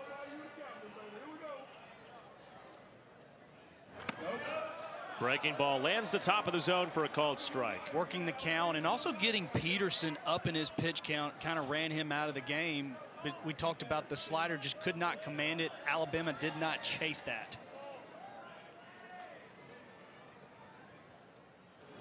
Talking about Liam Peterson too, David, I mean, it's become a little bit of a trend here in Tuscaloosa. This time last year, SEC home opener at Sewell Thomas Stadium.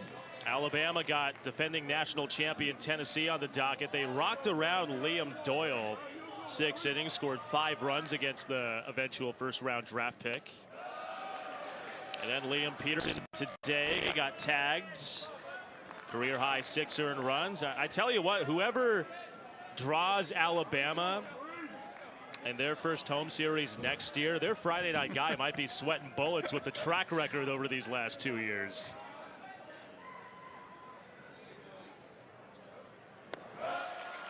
Two and two. There's so many times that Alabama's been on this 4-game skid, and we talked about their backs against the wall, but sometimes the fangs come out and you got to crawl and scratch your way out of it, and Alabama did that for the most part.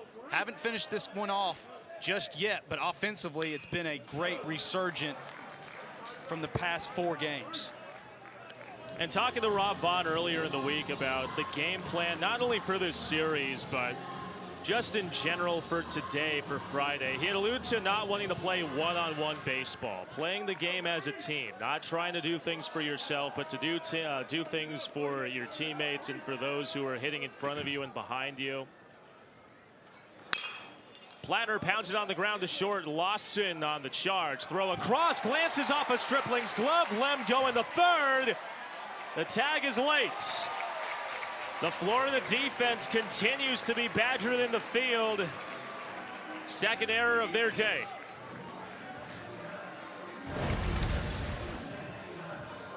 It's another weak ground ball. Lawson fields it cleanly. Tough hop over at first base for Stripling. Lem heads up, never stopped, and is making his way from second to third to keep the pressure on. And we got first and third with 2 outs.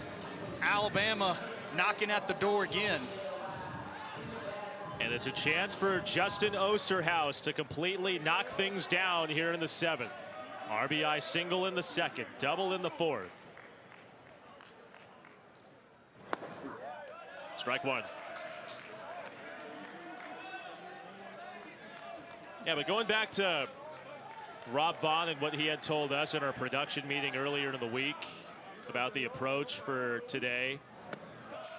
He gave Liam Peterson all of his props, saying, look, the guy's going to be a big leaguer at some point in the next couple of years. If you're going to play Liam Peterson and play him one-on-one the way he wants you to play, we're losing 10 times out of 10. It's to find a way to play the game our way and how we want to operate as a team.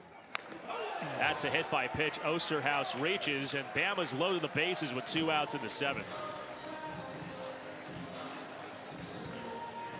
Bases are full for Luke Vaughn. Time's called. There were a couple other bodies motioning in that Florida bullpen. We'll see if another pitching change is on the precipice of being made. That's Eli Blair loosening, and it looks like Blair is called upon to record the final out of the 7th. Vi Miller could not record it out. He leaves with the bases juiced. Blair enters. A lot of trouble in the 7th. Back to play here in the bottom of the 7th. A 2-out fielding and throwing error by Florida has extended this inning for Alabama, a Gators team that committed 7 errors last weekend against South Carolina.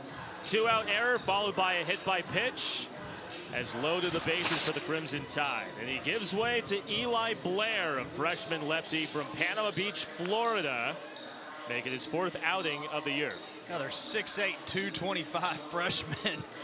Made his last appearance against High Point, went 2/3 of an inning, not gone anything over 2 innings, but it's going to be a fastball again. These are a bunch of good high-end arms, that guys that need experience.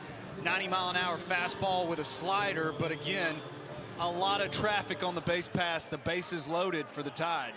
And it's Luke Vaughn stepping to the plate. Vaughn ambushes the first pitch and sends it a mile high to the infield. Ethan Surwick camps under it, battling the lights, makes the grab. The bags are left loaded in the 7th. Alabama leads by 6. 6 outs away from taking the series opener against the 18th ranked Gators. Inning here at Sewell Thomas Stadium. Kevin Rudolph's Let It Rock is blaring over the loudspeakers. Alabama is rocking and rolling with Tyler Fay through 7 innings. You look at what happened this week on opening day of the SEC season. Florida's wondering, are you sure it's still not Friday the 13th?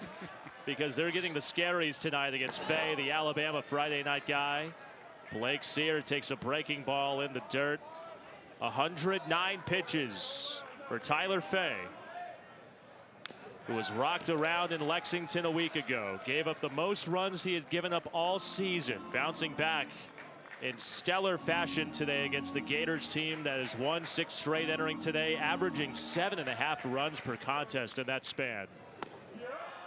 High strike called. It's 1-2. Bounce back. How about just a massive rebound from last week to tonight? A bunch of zeros. The velocity on the fastball still riding around 90 miles an hour, and just sets him down with the slider to expand the zone. Again, Tyler Fay. And it's just, again, that slider still has good tilt on it. It's because you're respecting that fastball that's running in on the inner half. That's 10 strikeouts for Fay. One shy of matching a season high of 11. Big cut and miss from Cade Kurland. Back in the lineup for the first time since February 25th due to a grade 1 oblique injury. And he's matched up against arguably the hottest pitcher on the planet right now. 0-2. And all that matters is tonight, from what Coach Rob Vaughn said. All these guys were playing tight last couple of games, riding. Don't worry about your ERA, your batting average. High strike 3 called. Expands the zone for strike 3 for Tyler Fay. Make it 11. Matching what he did 2 weeks ago against North Florida. And Kevin O'Sullivan has just sent a pinch hitter to the plate. Cole Stanford has grabbed the bat and is hitting for Landon Stripling. He's the backup catcher for Florida, who is expected to catch Sunday's finale here in Tuscaloosa. He's grabbing the bat, hitting for Stripling, who was 0 for 2 with a couple ground outs. The Division II All-American last year at Lenore-Rhine in Hickory, North Carolina. That's down 2-0. He's made 10 starts, 303 average, 2 home runs, 6 RBIs. Strike 1. Career high in innings pitched for Fay, approaching 120 pitches. 2-2. In the bottom of the 7th, when Alabama was at the plate during those pitching changes, Tyler Fay was throwing warm-up pitches. There was no question who was coming out to pitch the 8th. 120th pitch of the night, just fouled back.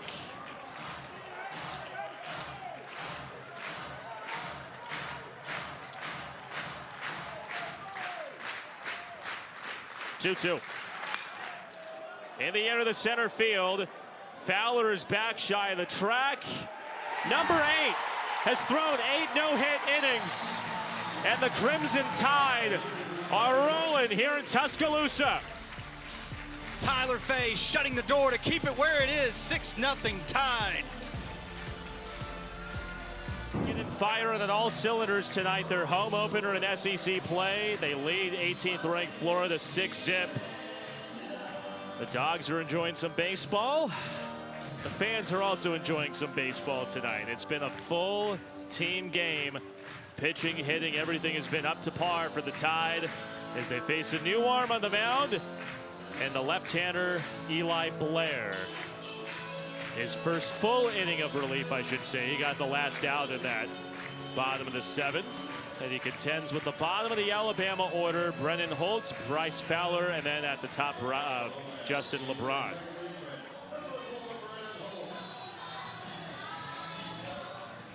One for 3 game for Holtz. For those who are just now joining us with the former Alabama outfielder David Kindred, I'm Casey Roll. 4 consecutive losses for Alabama entering today. Florida's 6-game win streak is in serious jeopardy, barring a massive comeback. But the story of the night, the story in the country, depending on where you are at this time of day, Tyler Fay has pitched 8 innings. Florida does not have a hit. They've had 3 base runners, 2 walks, and a fielder's choice. If there's any question as to who's going to get the ball come the 9th inning, you may have the answer of a lifetime, or at least the easiest answer to have. Typically, you see guys' body language on the bench when you know they're done. That doesn't look like someone who's done on the mound. It looks like somebody you're going to have to wrestle to take the ball out of his hand. And just the way he's pitched tonight, don't you think he wants to keep it rolling for his club?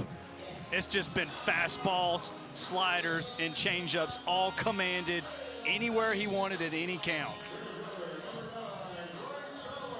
Holt strikes out, and the lineup turns over to the top to Bryce Fowler.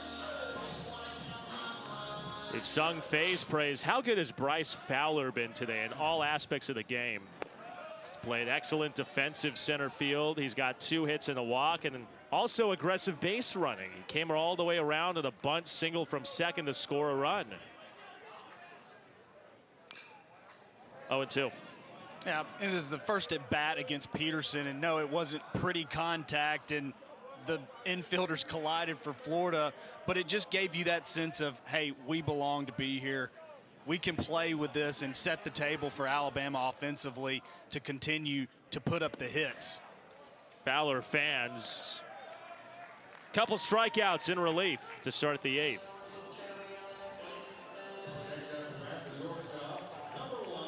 Justin LeBron, the All-American, is hitless today, but we just alluded to what Tyler Fay has done on the mound. That might not be the case without LeBron's defensive abilities at short. There are a couple balls in that 6.5 hole that almost seemed destined to find the outfield. If not for LeBron's defensive ability, we might not be talking about what Tyler Fay has done through 8 innings. It just also, I mean, when you're watching Tyler Fay pitch like this, defensively, you just feel like you played at another higher level because you're trying to preserve what's going on right now. And yes, Justin LeBron played a very clean game defensively and made some very electric plays in the 6 hole to close down that Florida inning.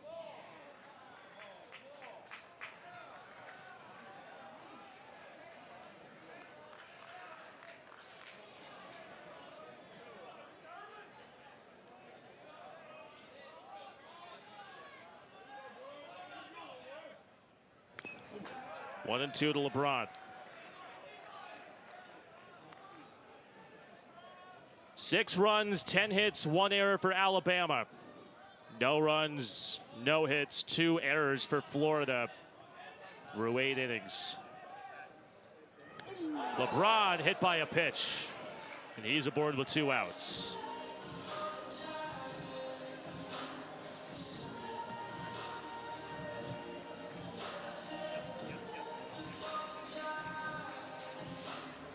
The lights shining bright tonight. A lot of zeros on the scoreboard, as you can see. And offensively for Alabama, they've scored in inning 2, in inning 5, but it's been the pressure that they put on each and every inning, even the innings that they did not score.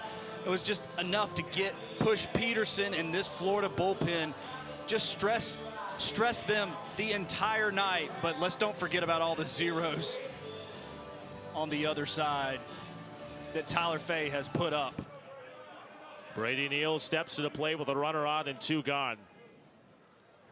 For those who are wondering, Florida come the 9th inning has the 9, 1, and 2 portion of its order due. So it would mean that Brendan Lawson would get a 4th at bat against Tyler Fay.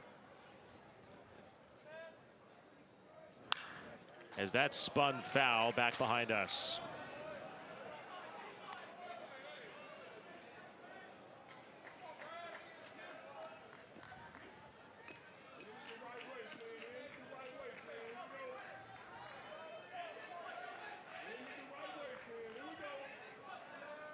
Oh, 2, first to throw back. And again, the recipe for success. There's no doubt Tyler Fay's had his stuff tonight. The Alabama offense giving run support early and continuing to cash in has kept this lead where it is, where he didn't feel like he had to be perfect. Got a lot of strikeouts thus far, but also let the defense work. And we talked about being economical. We're at a lot of pitches for him tonight, but he got himself to the 9th inning to give himself a shot to close this game out.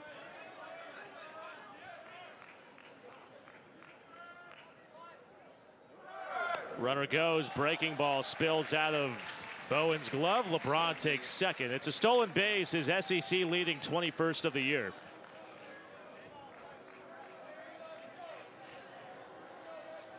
Representing the possible 7th run of the night for the Crimson Tide.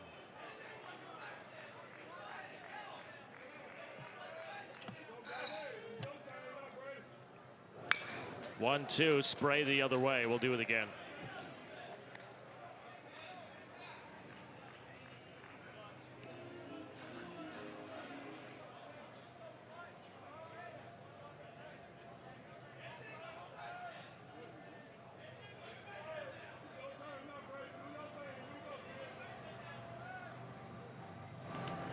Two and two. LeBron's off and going. Bowen's throw is late. Heads up base running from LeBron. He's 90 feet away from making it possibly a 7-0 affair. And just continuing to keep the pressure on this Florida defense. It hadn't been the night offensively at the plate, but you find a way to make an impact in this game. Justin LeBron's legs, the other tool in the toolbox.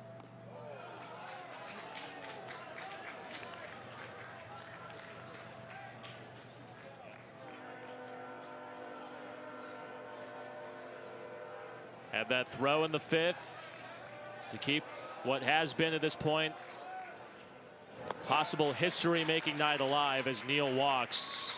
Runners on the corners and 2 outs. Jason Torres set to bat with 2 on and 2 gone.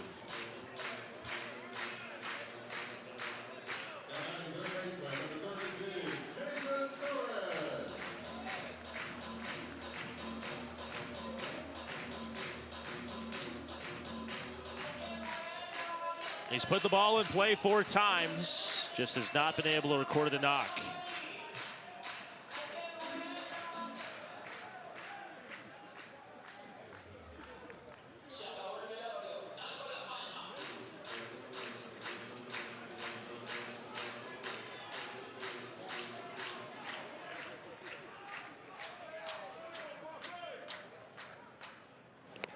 That ball's down, ball 1 to Torres. We'll talk about an excellent way to set the tone for the rest of this series. Game 2 tomorrow should feature another stellar pitching matchup. Zane Adams gets the rock for the Tide. The NCAA leader and lowest batting, check that ERA, and Aiden King gets the ball for Florida. That's a strike. Neal takes second.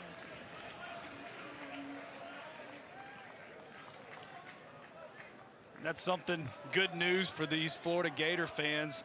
Still, for Aiden King, still to allow an earned run in 20-30 and a 3rd innings. Pretty remarkable. A ball and 2 strikes to Torres. 2 runs for Alabama in the 2nd. 4 runs in that explosive bottom of the 4th. But with the way things have gone, they have only needed 1 tonight. Torres strikes out to end the inning. Alabama is flirting with history that hasn't been seen since World War II. Tyler Fay at 121 pitches goes out for the 9th and a chance to close the door on the Gators here in Tuscaloosa. 3-game series here at Sewell Thomas Stadium. It has been all Alabama. 6-0 Crimson Tide lead. A big reason why Tyler Fay, the Alabama Friday night starter, is flirting with history. The last 9-inning solo no-hitter, April 24th of 1942. That was in World War II when the world was at war. Just to give you some perspective, arguably the world's most notable and powerful man, Donald Trump, wasn't born in 1942. He was still 4 years away from being a thought, born in 1946. It has been since 1942 that Alabama has seen a solo no-hitter. And it's up to the 9-1-2 Florida batters, starting with Jacob Kendall to possibly avoid being made history. First at bat of the day for Kendall. He entered the game as a defensive replacement in the 7th.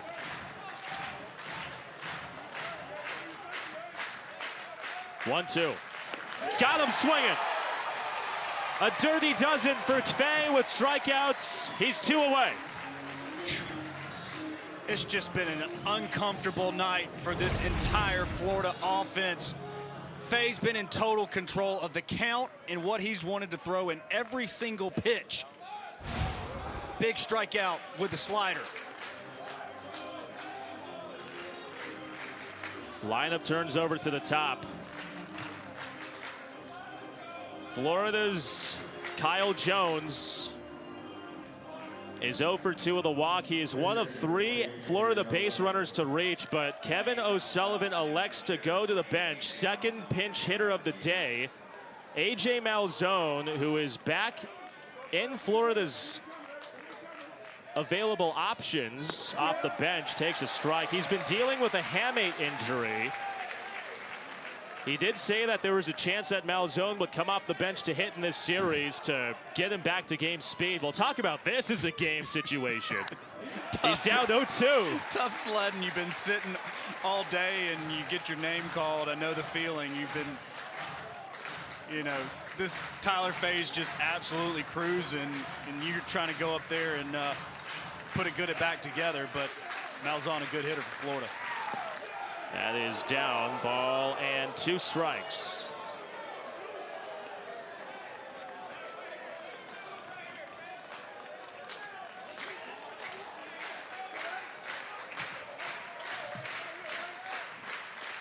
Malzone climbs the ladder and comes up empty. Fay is an out away from history. Casey. 93 mile an hour, geez. Up in the zone for number 13. That's called empty in the tank.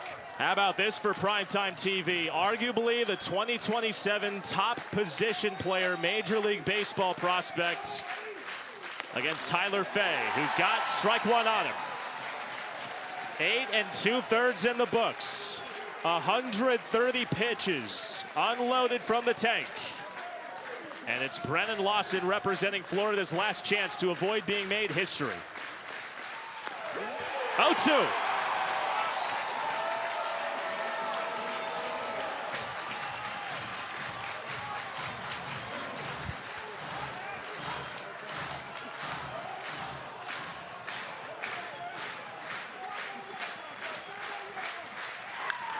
Line the other way, left field. Justin Osterhaus is there for the first time in 30,647 days.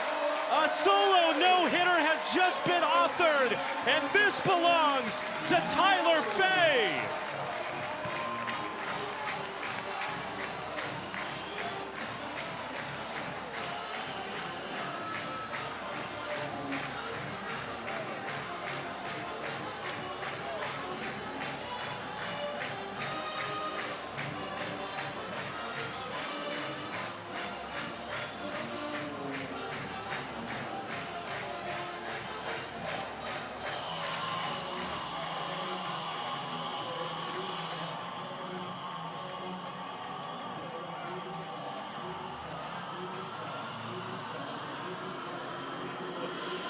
Was the last time it's been done at Alabama. It was done against Ole Miss, and a kid from Doniphan, Nebraska, an hour from Omaha, with a pitching performance that is worthy of what could possibly be a scene setter and a table setter for Alabama's pitching staff, maybe in Omaha later this summer.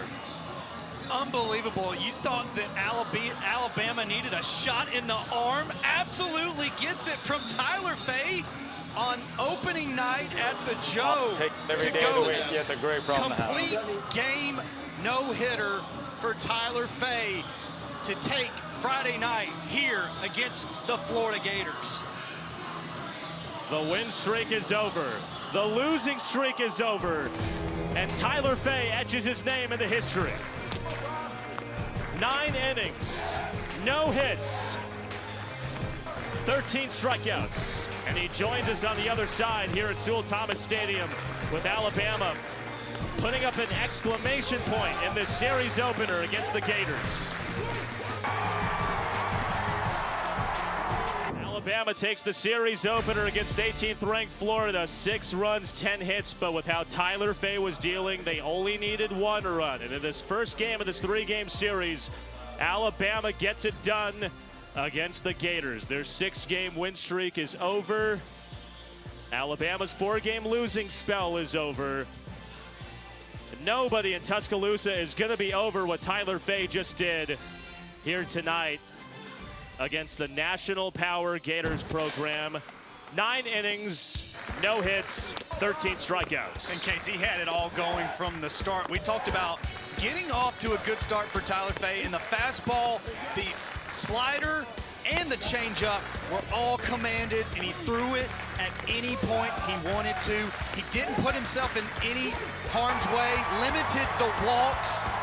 His defense helped him out a couple of innings, but it was all Tyler Fay, and in a bad way, like you said, Casey, to get a good start in this SEC schedule. Rob Vaughn talked about with us, he wanted to make it look like a David versus Goliath mentality with this Florida team. Alabama had its ultimate David and Tyler Fay on the mound. 9 innings, 13 Ks, no hit. Tyler, I'm not sure if you've seen this stat. The last Alabama solo no-hitter was April 24th of 1942. That's 30,647 days. Your coach talked about how he was imploring this team to play more free, to play free without having the constraints of wonder and doubt. How free were you today on that mound through 9 innings? Pretty free, I guess. Yeah. I don't know. It was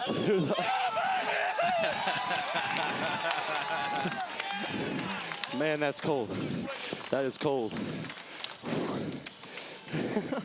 Somebody needed to cool you down, young fella. You were on fire tonight, Tyler. Can you talk about after you got the last out, just what was going through your mind on that last out? It was just kind of disbelief, honestly.